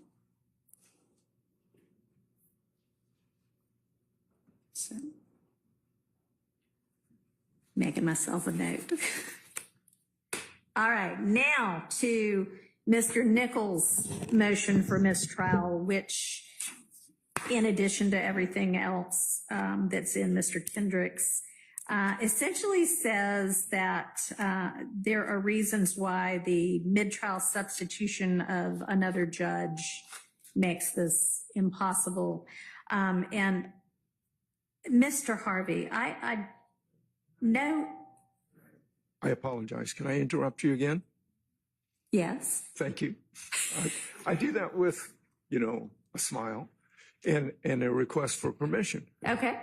Again, I think there are several other mistrials with prejudice that have not been heard by you, and that would include Mr. Williams filed on July 10th of 2024, entitled in part, Motion for Mistrial Based Upon Judicial and Prosecutorial Misconduct and thus bar retrial. Mr. Shart, on behalf of Mr. Jackson, also has a mistrial with prejudice pending that I don't believe the court has heard. And again, I think in seriatim, if you decide on all of those, then I'll come behind these brilliant All lawyers. right, I appreciate it. follow up. So with regard to Mr. Williams earlier, prior to the, July 9th,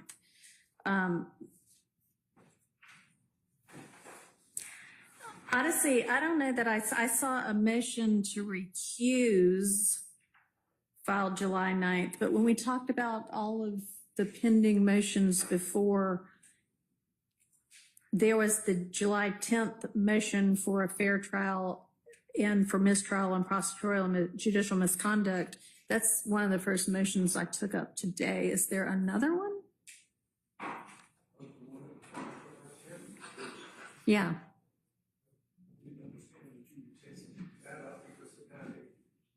Well, I did. That was one of the first ones. Is there another one other than that? Yes.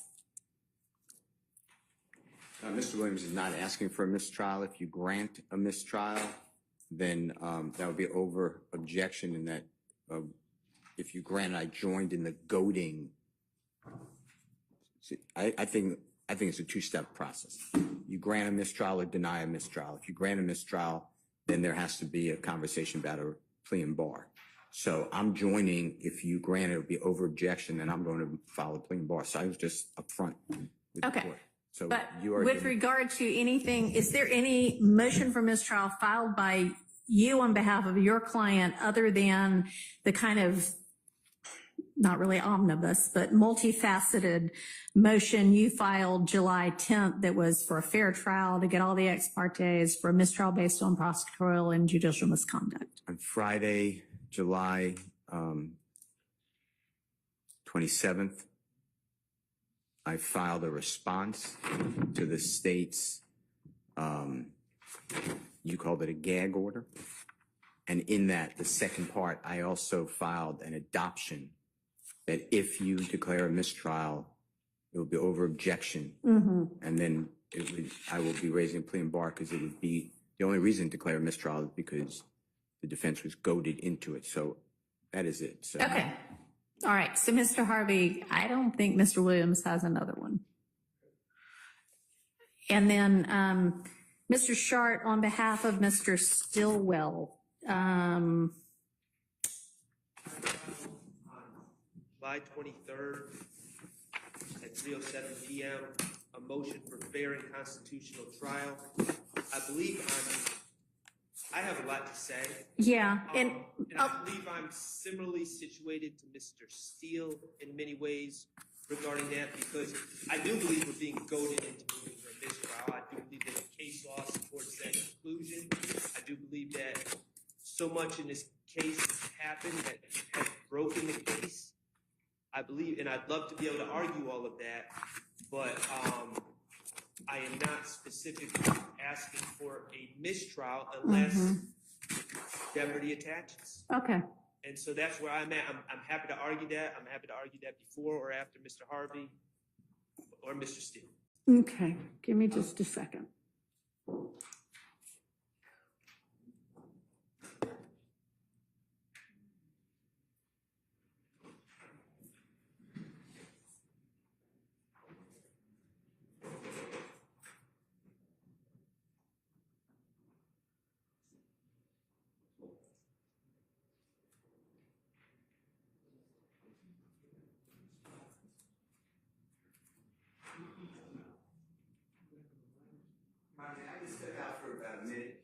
Sure. You know what? I need to find the motion that was just referenced by Mr. Shard. Anyway, why don't we've been going for a couple of hours. Why don't we take a 5 to 10 minute convenience break? All right, we'll be in recess.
Krause, who had a lot of these issues before her in the motion to recuse.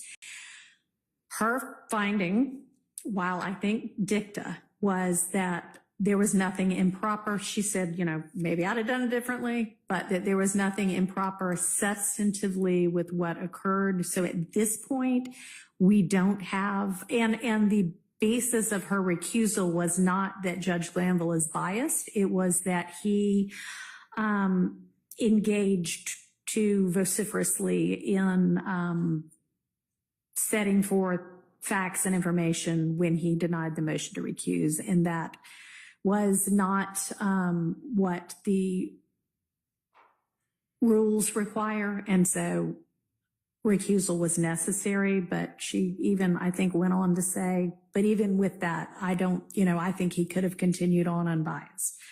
It's dicta, but right now, that is your position in the litigation. It's not a factual finding. It's substantively before me.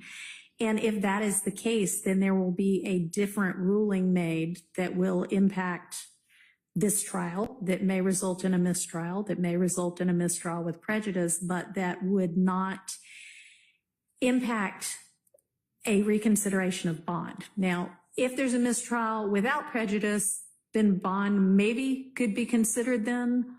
That might be a changed circumstance, but right now we don't have that. Then I'd like you to address just one last thing then. Judge and district attorneys come out after the ex parte hearing and not a syllable about Brady evidence. It all should have been spilled right then. That's an ongoing concern. So my point is, you have the same judge denying bond, the same judge hiding Brady evidence. So I'd like you to consider that. All right, thank you. I understand. It's not an appropriate consideration. I understand what you mean. All right, Mr. Huey has a motion for reconsideration of bond with asserted changed circumstances of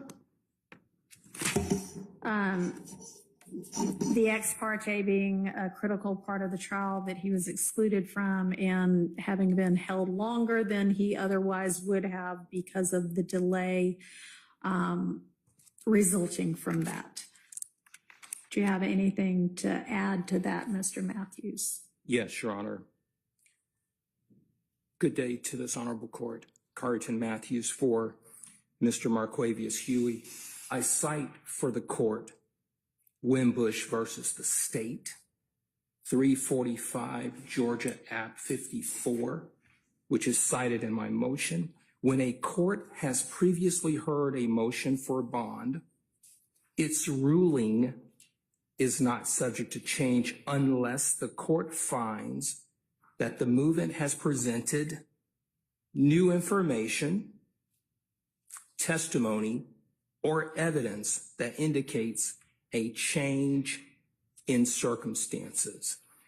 Wimbush, when it talks about new information, new testimony, or evidence that indicates a change in circumstances, I would like for the court to consider that the change in circumstances as it relates to this particular proceeding is that when the court denied the bond to Mr. Huey back in 2022, it determined that he did not meet the Ayala factors.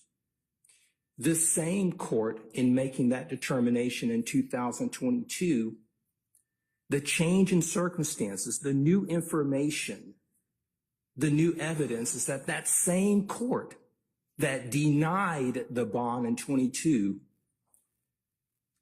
that court indicated in or on June 10th,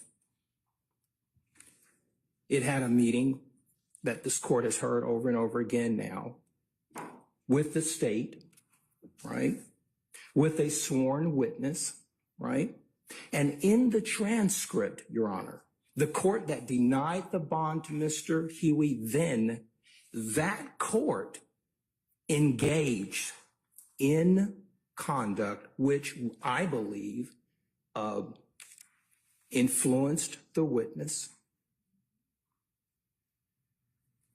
caused that witness to reconsider his position that he was not going to testify, talking about Copeland, caused that witness to, rather than say, I'll sit in jail, co-signed on the state of Georgia's recitation that, no, Mr. Copeland, you will sit in jail until every single defendant on this indictment is tried. So what I'm asking the court to do is look at what is the change in circumstance here. The change in circumstances, we want Mr. Huey. He wants an unbiased, a neutral referee to decide whether or not he is a good candidate for bond. I would assert to this court that that has been clouded because a neutral judge, a neutral referee would not have engaged in the conduct on June 10th, which essentially is why he has been recused. So I'm asking the court to say, hey, look, there has been new information, because that was not information that existed when the court decided that Mr. Huey was not a good bond candidate. That was not evidence when the court decided that he was not a good candidate. And we're looking at a judgment call here. The court has to be comfortable. The court has to be confident that when a request for a bond is made, that the candidate, based upon the change in circumstances, would be a good candidate for a bond. Now, Mr. Huey has been in custody since December 14th, 2021. It's a long time. Now, Judge, we have been out of court, out of session for over a month and some change and still counting. That delay, Your Honor, is a change in circumstance for Mr. Huey. He is on 23-1 at the Fulton County Jail. He's on lockup for 23 hours out of the day. 1 hour out. We don't have to go over and over what the conditions are at the Fulton County Jail. We know what they are. The news media shows us what they are. He tells me what they are. When I go visit him, I see what they are. So what I'm asking the court to do here is look at those change in circumstances. Now, here's another factor. How much, Your Honor, does it cost the taxpayers of Fulton County, Georgia, and the state of Mr. Georgia? Matthews, that is not an appropriate consideration for bond. I would ask, Period. Understood, Your Honor. I'm asking the court to look at the resources that are required to have Mr. Huey here every day. That's all I'm asking the court to look Appropriate at. consideration for bond. All right. So essentially, Your Honor, I'm asking the court to look at the change in circumstances that I have cited in my bond motion. I'm asking the court to take that into consideration, that the decision to deny the bond for Mr. Huey in 22 was made by the recused court, and the change in circumstances that I am alleging were done by the recused court All right. based on judgment calls. Okay. So, Judge, I'm asking the court to set a reasonable bond with conditions. Here's what I'm asking the court to do. Put a number on the bond.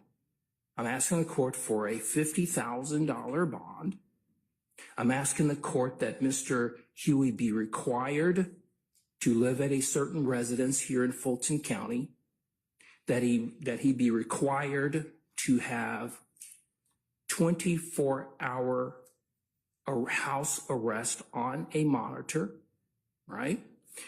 he be required to only come to court and only meet with his attorney for the duration or the rest of the proceedings of this trial if it gets that far. Obviously, to have no contact with any other co-defendants in the case, and for any other reasonable conditions that this court believe would be meet and proper based upon our request. We believe in 2022 that the Ayala factors were met. The court has indicated, obviously, that the other court made that decision, and then this court wants to hear about the change in circumstances. I think I've efficiently been able to lay those out in our motion, support it with proper case law, and also I would, just for the record, I would address the case that I cited with respect to the ex parte meeting, and that's Scudder versus the state, 298 Georgia 438, a 2016 case. What was that site? Is it in your motion? It was in my motion, Your Honor. Okay. And the Scudder court determined that a criminal defendant has the right to be present and to see and hear all critical parts of his trial, Okay. so forth and so on. That's with regard to that substantive issue. Yes, Your Honor, Okay. which we are alleging is a change Okay. in circumstances, a change brought about by the court and not by Mr. Huey. And we believe that that month-and-a-half delay where he's had to sit in the jail, we're asking the court to not only be a court of law, but to be a court of equity, which this court is.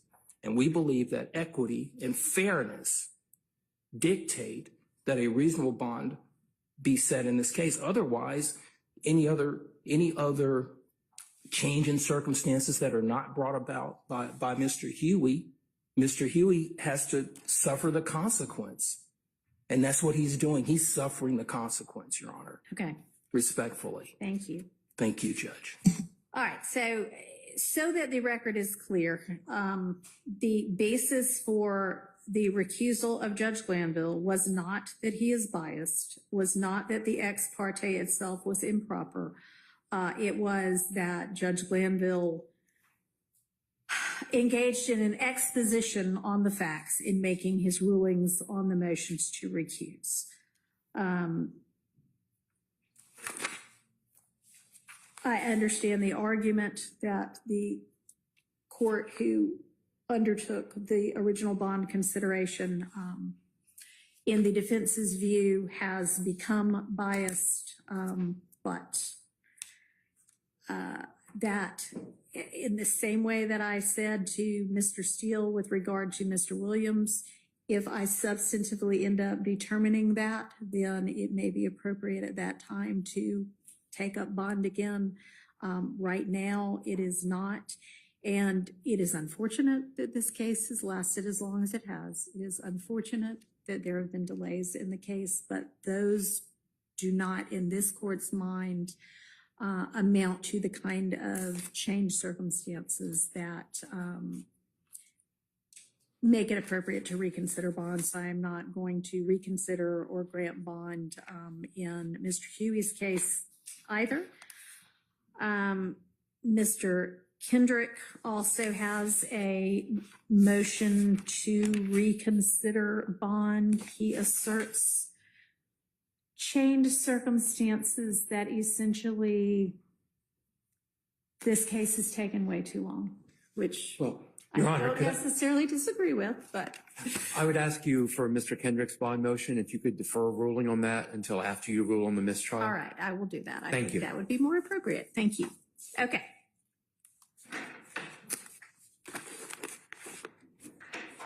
So the next thing I think that it would be appropriate for us to begin to undertake is some of the specific evidentiary motions. Mr. Stillwell has a motion for, it's entitled for reconsideration regarding certain hearsay statements, but given that we've all acknowledged we're redoing Mr. Copeland's testimony. It's not even really reconsideration. It's consider it anew as we go forward. So I'll hear you on that.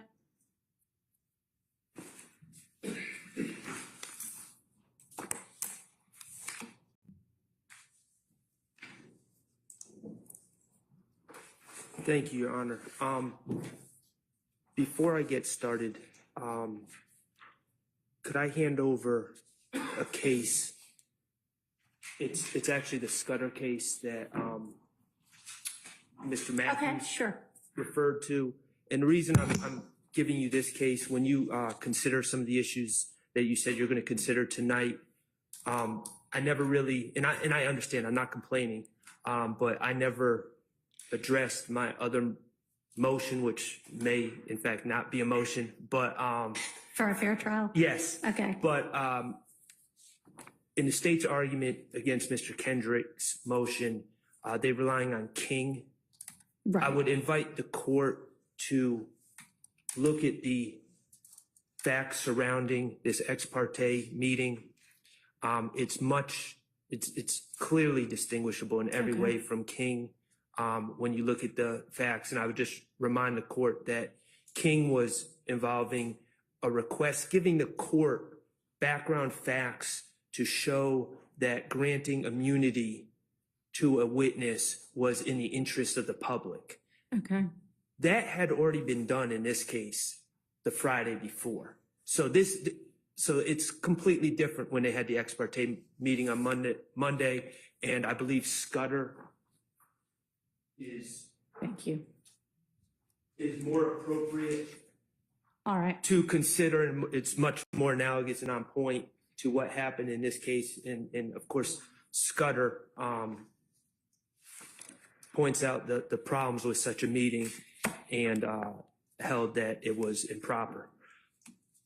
Regarding this issue of Mr. Copeland, I appreciate the court correcting my label of what this really is. I agree that it's a consideration anew, and we had prior discussions about it.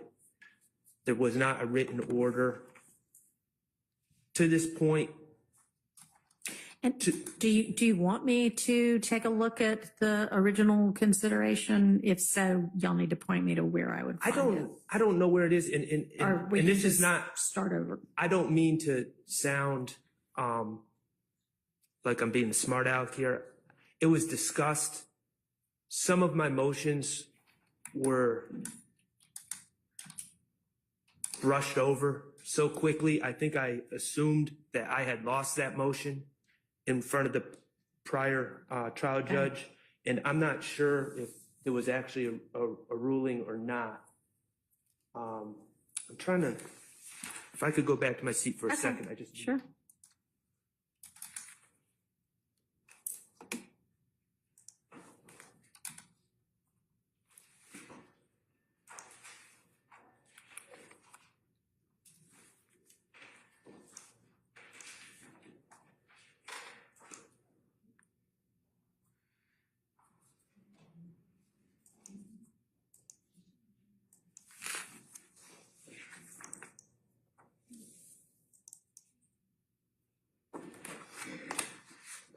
I'm gonna give you something else as well.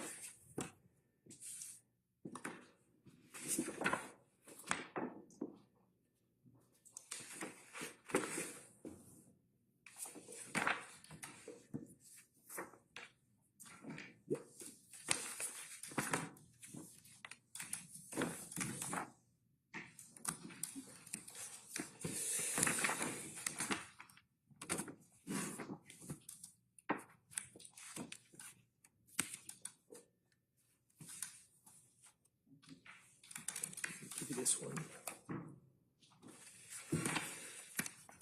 Okay.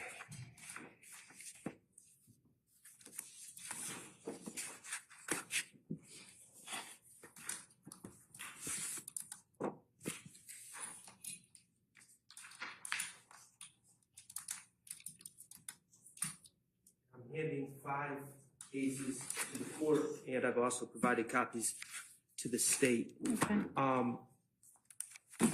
Factually, what this is about, Your Honor, is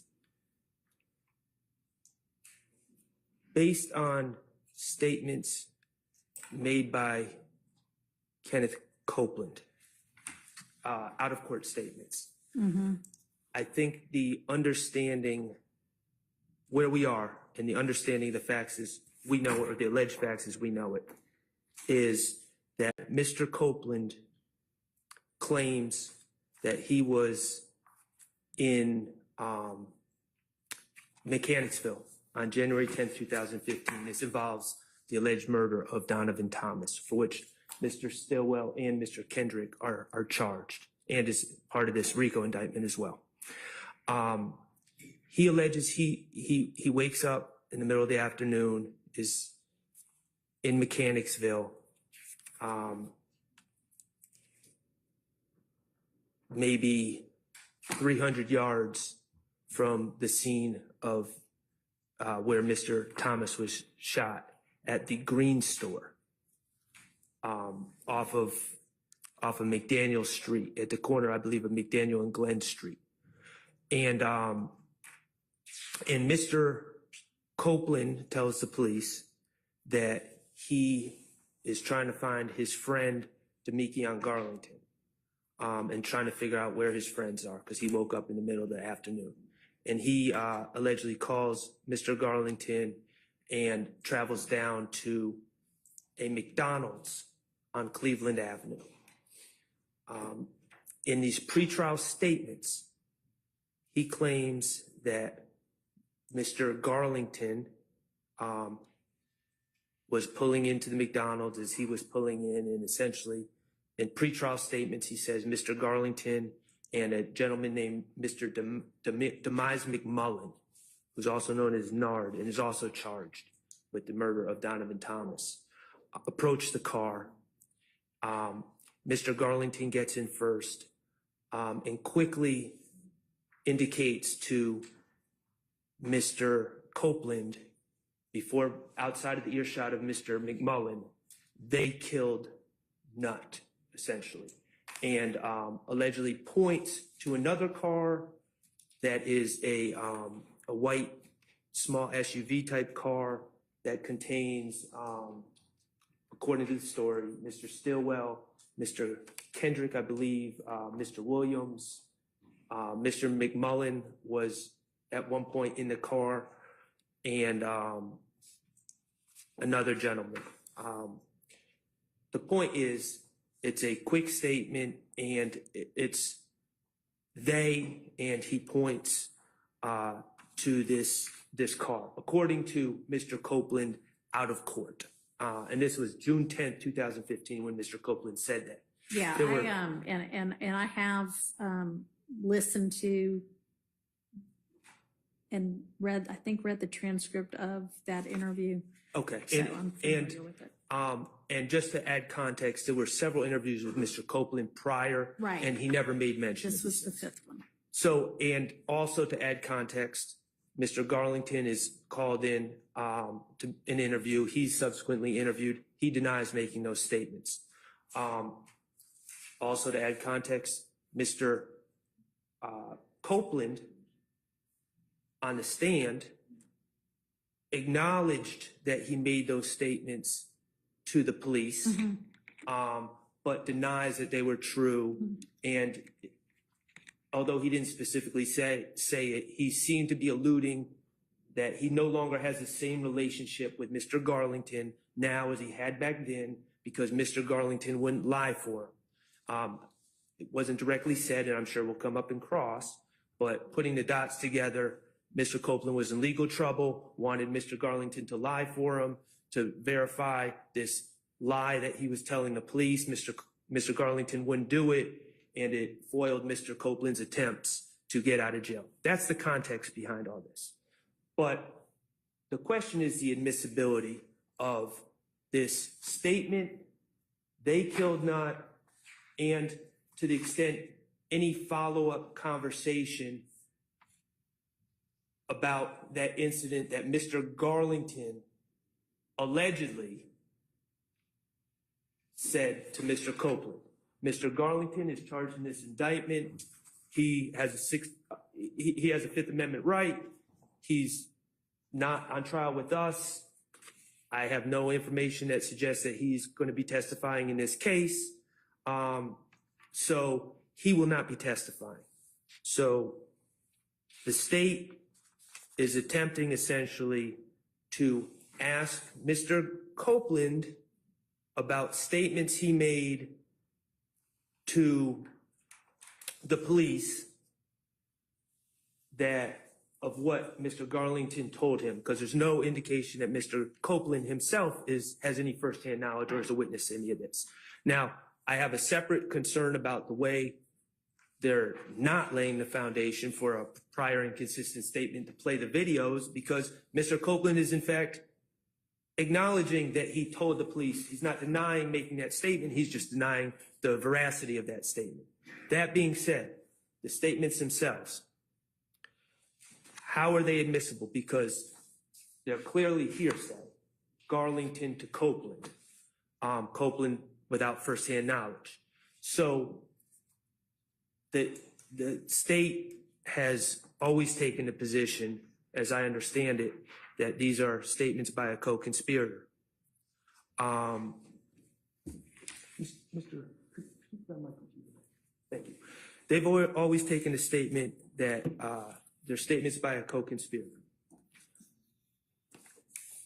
In their filings recently, and I don't want to misstate this, they may have made this claim before, so I'm not going to say it was the first time to make this claim, but I noticed in their filings, they argued in the alternative that they're statements against penal interest as well.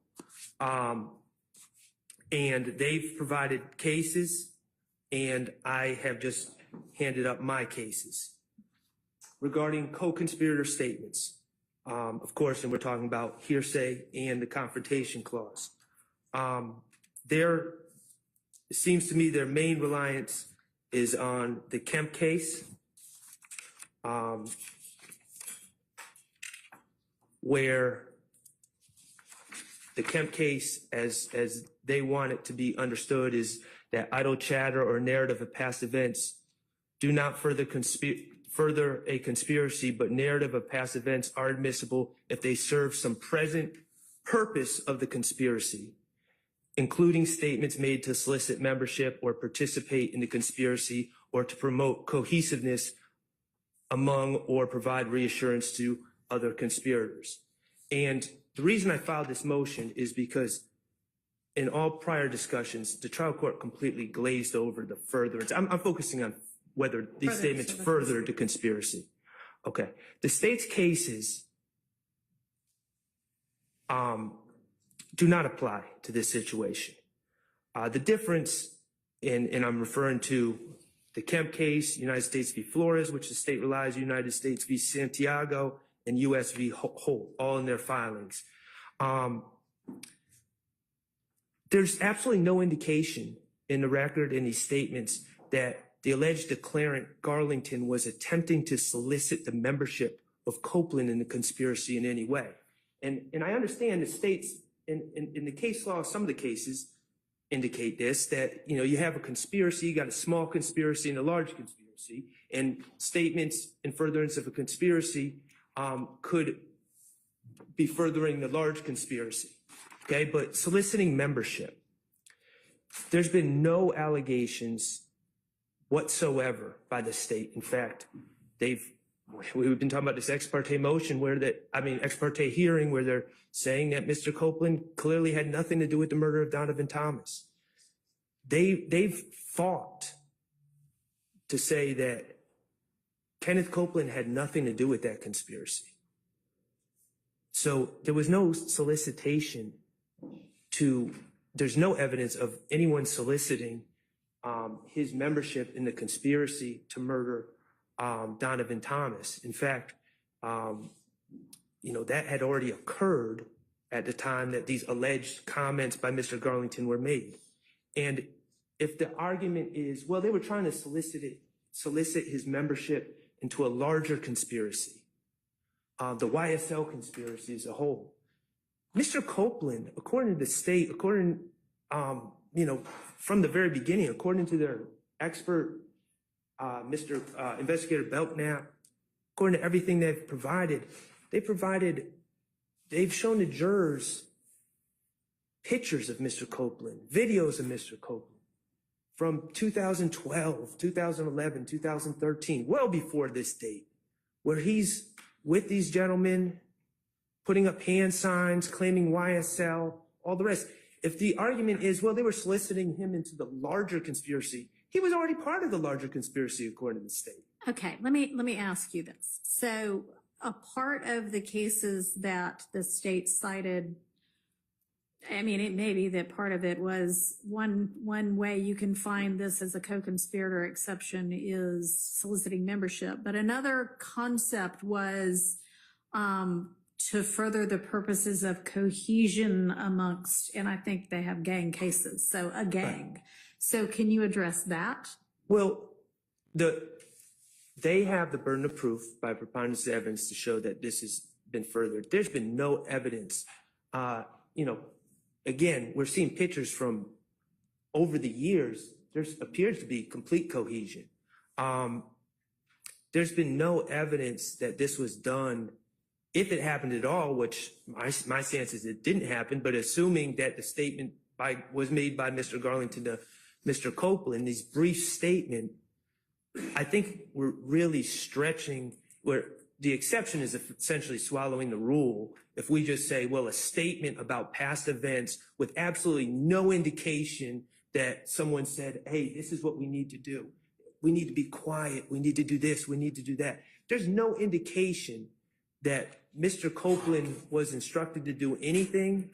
Mr. Copeland just drove where he wanted to go afterwards. Now, I will say, and I'm sure the state's going to point this out, that people on the street apparently thought Mr. Copeland was involved and began allegedly shooting up houses that he was associated with, but that has nothing to do with the purpose of the statement that allegedly Mr. Garlington made to Mr. Copeland. So there's absolutely, I mean, the record is just completely devoid of any evidence that supports that other than the statement themselves and just reading into the statement and just assuming, well, it must have been done for cohesion. But again, if we can just assume with nothing else, then what's the point of the rule to begin with?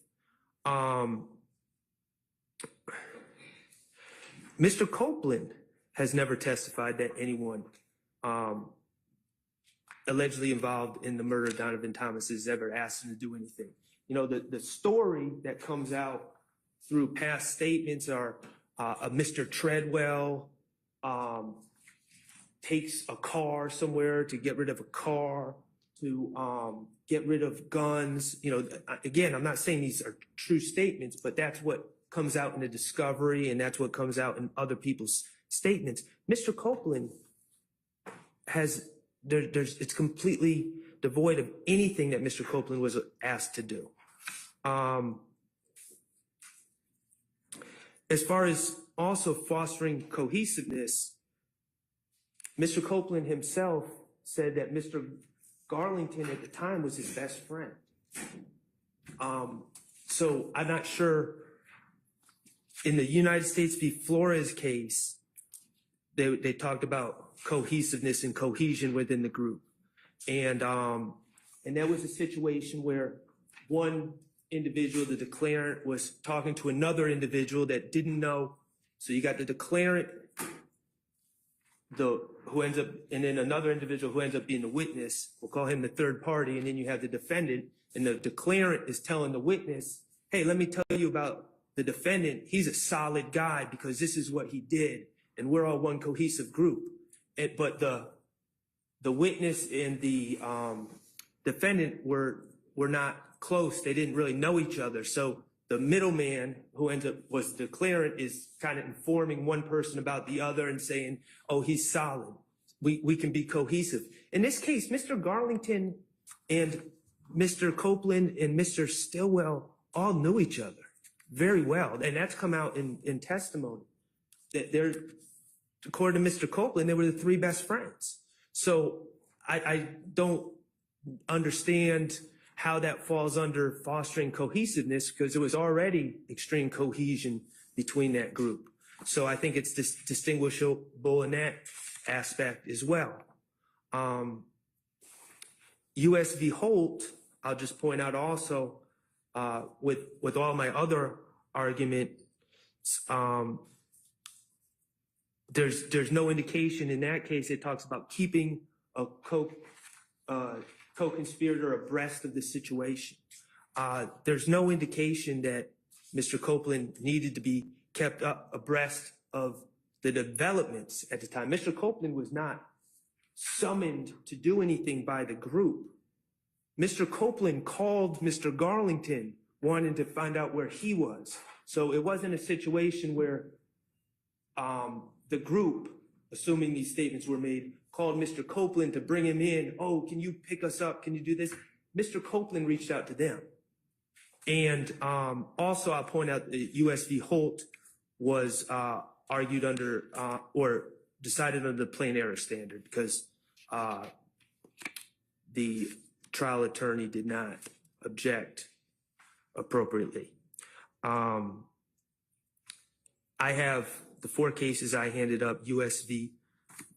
Blakey. Well, I'm sure the court will read the cases, but State v. Wilkins I thought was particularly informative. It's a Georgia Supreme Court case. Trial court made a pretrial ruling excluding incriminating statements made by the co-defendant had been tried earlier. Trial court held that while statements were made by a co-conspirator, they did not further the conspiracy, and the trial court did not abuse its discretion. And it goes through all these different statements that the declarant co-defendant made that were basically spilling the beans and did not further the conspiracy in any way. State v. Lane, same thing. And that one, it's interesting. The appellate challenges the murder conviction, and the trial court granted Lane a new trial. The allegation was, the appellee, the defendant, hired Stallworth to kill a gentleman named Mr. Perez. A witness named Thompson testified that Stallworth told her about the plans to hit a lick before the killing, and then afterwards said that Lane did not pay him because he killed the wrong guy. The trial court initially at trial let the statement in, but then at the motion for new trial reversed itself, saying that in no way, in no stretch of the imagination was this statement made in furtherance of the conspiracy. A statement merely spilling the beans, disclosing the scheme, or informing the listener of the declarant's activities are not a statement in furtherance of the conspiracy. The state points to no evidence that suggests that by these statements, Stallworth was seeking to solicit the help in conducting the scheme or concealing its existence when he made those statements to his girlfriend. So those are the cases that I rely on. I also provided Stafford v. State, which is a little different because that was made to law enforcement. It supports my proposition generally, but it's a little different because it was made to law enforcement. Would you like me to address the statements against interest while I'm up here? Is that in this motion? Well, no, I understood the state's reasoning for the admission of these statements. The penal interest? Yeah, Yes. Go ahead. Yes. So I'm confused on how this is against Mr. Garlington's penal interest to say they killed someone.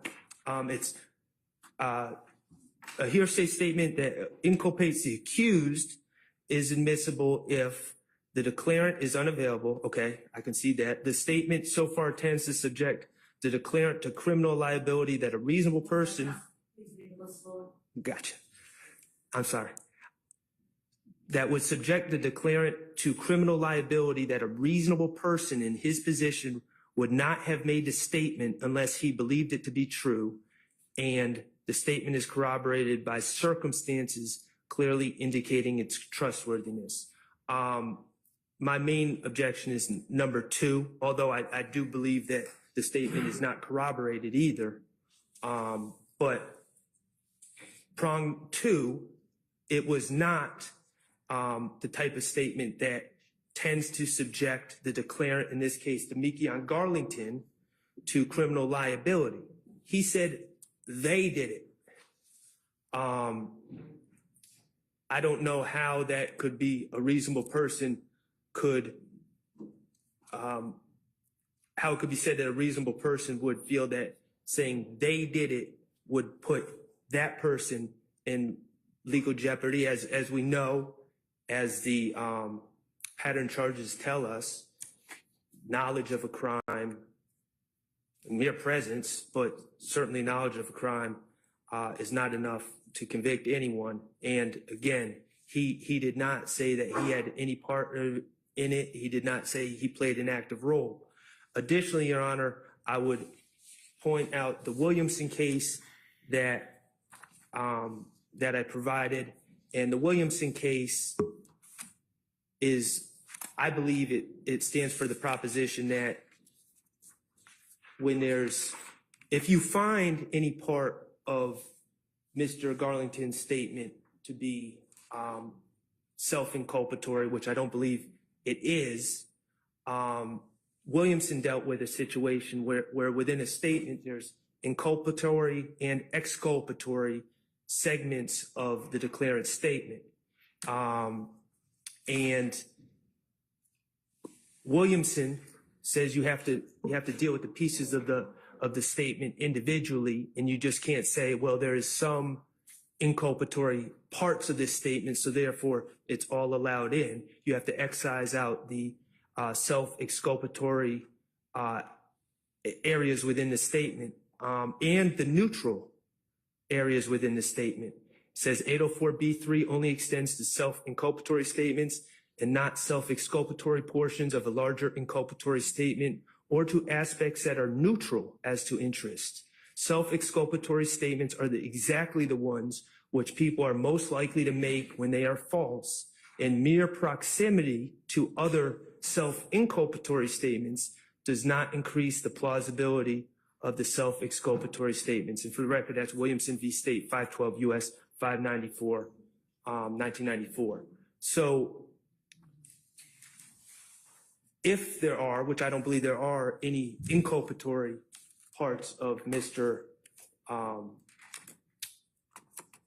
Garlington's statement, the exculpatory or neutral aspects of that statement need to be excised out. And I'll point out that if you listened, and I know Your Honor did listen, but I mean, I've listened to these statements 15 times, 20 times at this point.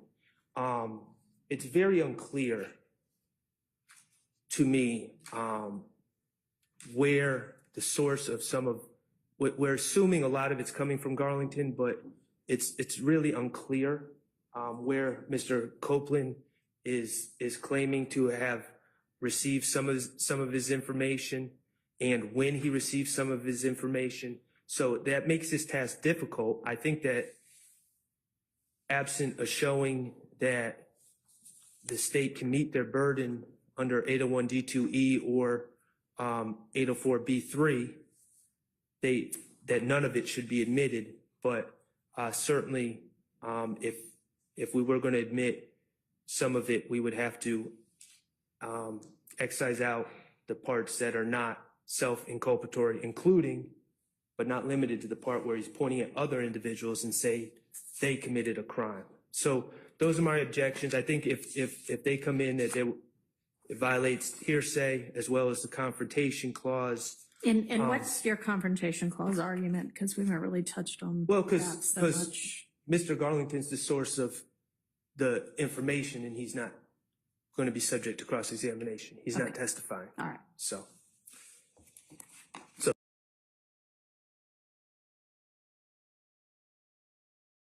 thank you. Thank you.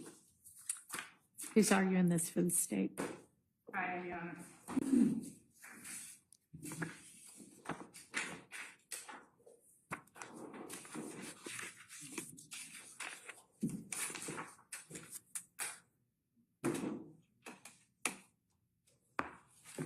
Judge, I will, of course, stand on, not stand only on, but stand on the response that we have filed.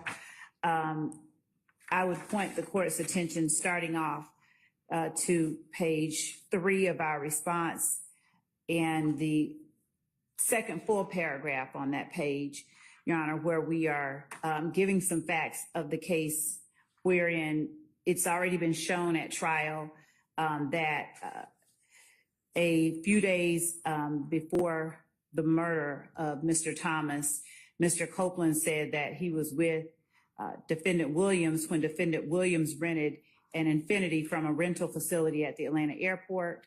That same Infiniti, we allege, was utilized in the murder. Evidence at trial has already proven that Defendant Williams did in fact rent an Infiniti Q50 on January the 7th and returned it on January the 11th. Testimony at trial has already revealed Mr. Thomas's participation in Mr. Thomas's standing as a high-ranking rival Inglewood family blood gang member to the YSL criminal street gang. The week before, as Mr. Thomas was murdered, Mr. Copeland was physically assaulted at Club Crucial by Mr. Thomas's brother, Kelvin Watts. And in the early morning hours after the murder, multiple YSL gang members, including Mr. Copeland. Slow down. I apologize. Including. And y'all start reading instead of talking. Speed up. All right, go ahead. So in the early morning hours after the murder of Mr. Thomas, multiple YSL gang members, including Mr. Copeland, Defendant Williams, Mr. McMullen, Demekion Garlington, Diamante Kendricks, and Shannon Stillwell fled to Miami, Florida. And after these members of YSL returned to Atlanta, there were a number of retaliatory shootings between YSL and IF gang members. So just to sort of encapsulate that, all of that, when Demekion Garlington alerted Kenneth Copeland that they just killed Nutt, he was alerting Kenneth Copeland to the fact that a rival, a high-ranking rival gang member, has just been killed by our guys. And it's important for us to now prepare, protect ourselves, and flee to Miami. Excuse me, I apologize. yes, sir. A lot of this is not, and I put in writing, I'm objecting to any proffer of Ms. Love. A lot of this is her theory. It is not what the evidence has shown or will show. Okay. So you, Ms. Love, are presenting this as what the evidence has already shown. Part of it, not So- the part that I'm saying now. I specifically say when I mean to say that the evidence has shown. Okay, so the evidence has shown that Thomas was a high-ranking Yes. person in a rival gang. Yes. That the week before Mr. Copeland was assaulted by Thomas's brother, Yes. that in the early morning hours after the murder, Mr. Copeland was amongst the people who fled, the group of alleged YSL members who fled to Miami. That's established already? No. So that will be established. Okay. I did not assert that testimony at trial has revealed this, but I am Okay. asserting that it will be established. Your Honor, Who all has, I apologize. If it matters, it was not in the early morning hours. Mr. Copeland's phone records, if you go by phone records, will be several days later. Okay. Thank you. Excuse me, Your Honor, I object to the language of it's already been proven in here. I don't mind if she says that there's been evidence that's been submitted, but Okay. already been proven, I think, is too much. Noted. Agreed. That's not for us to decide. That's for the jury to decide. So, Ms. Love. Our position. That's fine, our position is fine, but what, so is your evidence going to show that Mr. Copeland went to Miami in the early morning hours after the murder, or is it going to show that several days later? he Not went to several Miami? days later. I believe it was actually, I know that, was it the next day? I think it was the next day that The murder was, January 10th. okay, and he went to Miami. And then he was in Miami.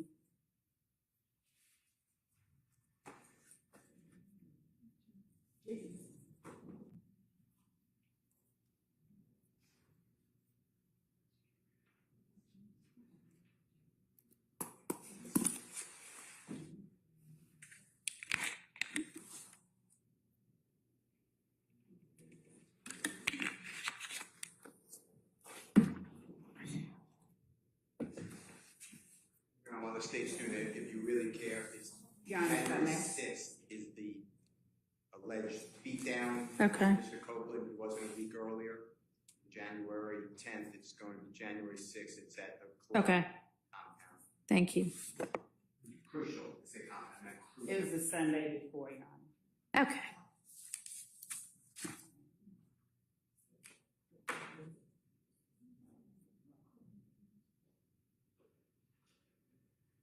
And so the murder is January 10th in the evening. Some YSL members arrived in Miami on the 11th. Mr. Copeland arrived in Miami on the 12th. So the departure from Atlanta by some was hours after Okay. the murder. Mr. Copeland gets there on the 12th. Okay, and do you have evidence that they all congregate together? Yes. In Miami? Okay. Okay, and does he go, does your evidence show that he is with anybody else on his trip to Miami? I'm just curious. Just 1 second.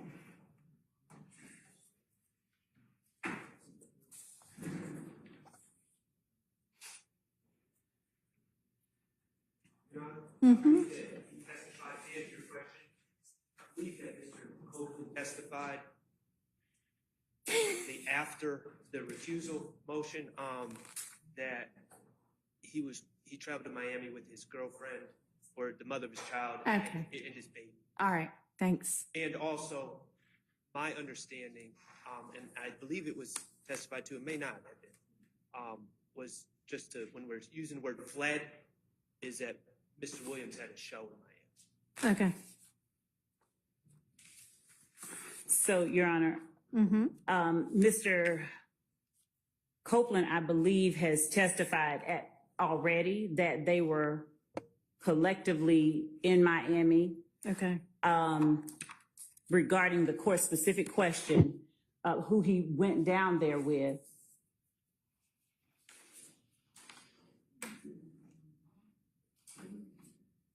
We don't That's assert okay. who he They were specifically went down there with. Together once down there. And when did they come back? They came back at different times. Our phone records, I'd have to look at. Couple of days later? I mean, just give me a ballpark. Some, they came back at different times. Okay. Different times. All right. And was there a show for Mr. Williams down there? Some kind of a music show, I assume? That's an assertion Okay. that we haven't, that's not evidence that we Okay. have or we have put in there. It's not evidence that we All have. right. Well, that might be some, And there was, so just to also clarify, this vehicle that was rented, it was rented for a certain number of days. It was supposed to be returned, I believe, 3 days after it was returned. So they returned it early. They returned it on the 11th instead of returning it later in the month, as it were. I think, as I said earlier, I believe it was returned about 3 days early. If there was a show, Mr. Williams was aware that he was going to be attending at a particular time on the 11th. The need to keep the car, unless they intended to drive the car to Miami, I would assert, should have reflected itself in the way that he secured the rental. If he intended to be at a show, then What date did he rent it? he rented the Infinity on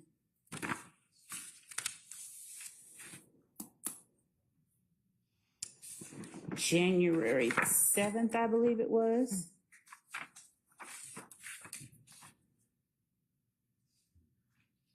And he returned it on the 11th. All right. And the already admitted at trial is the rental agreement that shows that it was due to be returned later after the 11th. So it was probably a week rental, Actually, Judge, maybe? Okay, whatever. You said a few days early, which, okay. All right, so back in the Atlanta area, there is a series of retaliatory shootings. Is that in evidence, or is it going to be in that evidence? has been already put in evidence Okay. and additional information regarding those. And is there any evidence that Mr. Copeland was involved in any of those shootings? Yes. Back and forth, okay. Between YSL and whatever the gang is If that gang. Mr. Thomas, IF, okay, yes. all right. Specifically, if I may, there were instances that were testified about regarding a particular shooting. So right after the murder of Mr. Thomas, there were a number of shootings that Mr. Copeland was very concerned about and spoke about when he spoke to police in the early morning hours of the 11th, when he himself went down there. He essentially said to them, and I believe that the court has the recording of Mr. Copeland's first interview, they're shooting at me. They think I did it. They being Ifke, they think I did it. And so his girlfriend's father's house was shot up. His brother's house was shot up. Mr. Williams's father or stepfather's house was shot up. There were a number of shootings that have already been testified about. All right. All right. So just to start with the assertion regarding cohesiveness, that it's not so much a situation where we're asserting that someone is trying to bring Mr. Copeland in to the fold. He's already a part of it. And in alerting him to this happening, this event, he's including Mr. Copeland in on what's going on with the gang. This is our position, so that Mr. Copeland can comport himself appropriately. All right.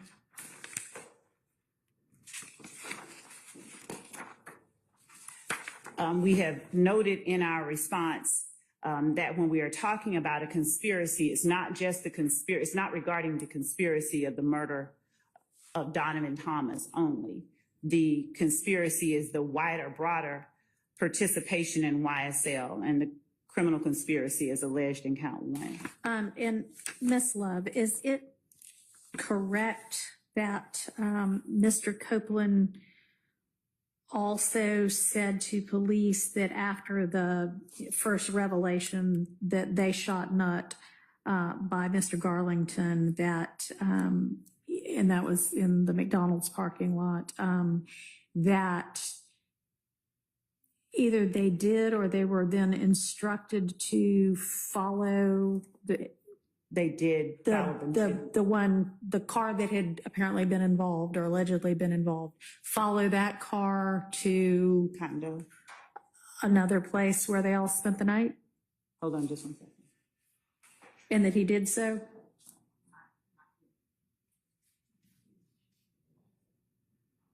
Okay, we're trying to make certain that the court court is hearing that it's Mr. Treadwell's vehicle, not the Infiniti, Okay, that they are following to the same place. okay. But the vehicle that Garlington's apparently indicates when he says they shot not Pointed to the means the people in that car. Yeah, the Nitro, yes. Nitro, okay. Yes, the sorry. Dodge Nitro. Okay. And they then, Followed the Dodge Nitro. Mr. Copeland follows the Nitro. Yes. And is he directed to, according to him? I don't know that he says that he's. Okay, well, anyway, he follows the Nitro and they all spend the night together at an apartment that Mr. Williams has in Midtown? I don't know that they spend the night. They end up at Mr. I don't know whether they did either. I'm asking what Mr. Copeland said happened. That they all go to the Okay, home of Okay. Mr. Williams. okay. I can assert what I expect other evidence will show that is not yet been shown, but other persons that we expect will testify during the course of this trial will also say that they met at Defendant Williams' condo. And as reflected in some of the factual acknowledgments of some of the persons who have already entered negotiated pleas in this case, they were given money to lay low. Members of YSL were given money to lay low following the shooting of Mr. Thomas. Okay. All right, and so your theory is that, In alerting go ahead. Mr. Copeland to what just took place, it furthers cohesiveness. It lets him know about a significant event that just took place that involves members of the gang itself that he needs to be aware of, he needs to be alerted to so that he can act accordingly. All right. And they do act accordingly. Okay. All right, what about your statement against penal interest argument? I mean, I think that Mr. Sharp raises kind of a good point that how can it be against Mr. Garlington's penal interest to say somebody else did the shooting? It wasn't just the shooting. He also, Mr. Copeland, that he has also talked about Mr. Garlington's words to him regarding his presence and his knowledge of who it was that participated in the Little Wayne bus shooting as well. Okay, and so this is an entirely different shooting. There were two, yes. two Right, different. so let's focus right now on what he said, the hearsay about the Thomas shooting. Okay. How is that against Mr. Garlington's penal interest? It's, Mr. Garlington, as we said, is providing information about we argue, a gang-motivated crime committed by members of the same gang that he is a member of. So in saying what he did, he is talking about actions committed by, I would argue, co-conspirators. He's a member of the same criminal conspiracy as those that he's called murderers and shooters in the Little Wayne incident. He is, given the context of his relationship, his being Garlington's relationship with Stillwell and the other YSL associates that he names as having killed Mr. Thomas, he had no reason to lie about the murder or the shooting. He would not be privy to the information that they just killed Nutt had he not been a part of that same gang that these persons that he alleged have just killed Nutt are also parts of. All right, so is your theory then that when he says this, it reveals that he's a part of this same gang and therefore he can be charged under a gang count? No, he has he's, because of his involvement, so it's not just that, it's not so much that he can be charged under Well, a gang a count. statement against penal interest would require that what you say could get you arrested and convicted of a crime, right? Correct. So how is what he said going to do that? It is evidence of his membership in a criminal conspiracy that is YSL. The act that they have committed is evidence that this enterprise commits criminal acts. It subjects him to punishment under count 1 in our indictment. So as a RICO charge, not even a gang charge, a RICO charge. A RICO charge and a gang charge, to be clear, because in our case, the RICO charge is involving the criminal enterprise that is YSL, the criminal street gang. Mr. Garlington is a member of YSL, the criminal street gang. Part of what is necessary to prove a criminal street gang even exists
Mr. Steele, I'm going to give you your copy of that transcript back. Thank you for loaning it to me. Thanks.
A mass shooting in Escambia County on Sunday night claimed the lives of 2 men and injured several others. The sheriff's office tells us the youngest victim is only 11 years old. It happened at the same time a men's basketball game was happening in the Marie K. Young Center Sunday night. Sheriff Simmons says a group was playing a game of dice outside when a car that was reported as stolen showed up. Escambia County on Sunday night claimed the lives of 2 men and injured several others. The sheriff's office tells us the youngest victim is only 11 years old. It happened at the same time a men's basketball game was happening in the Marie K. Young Center Sunday night. Sheriff Simmons says a group was playing a game of dice outside when a car that was reported as stolen showed up. And as this car pulls up, drives by one time,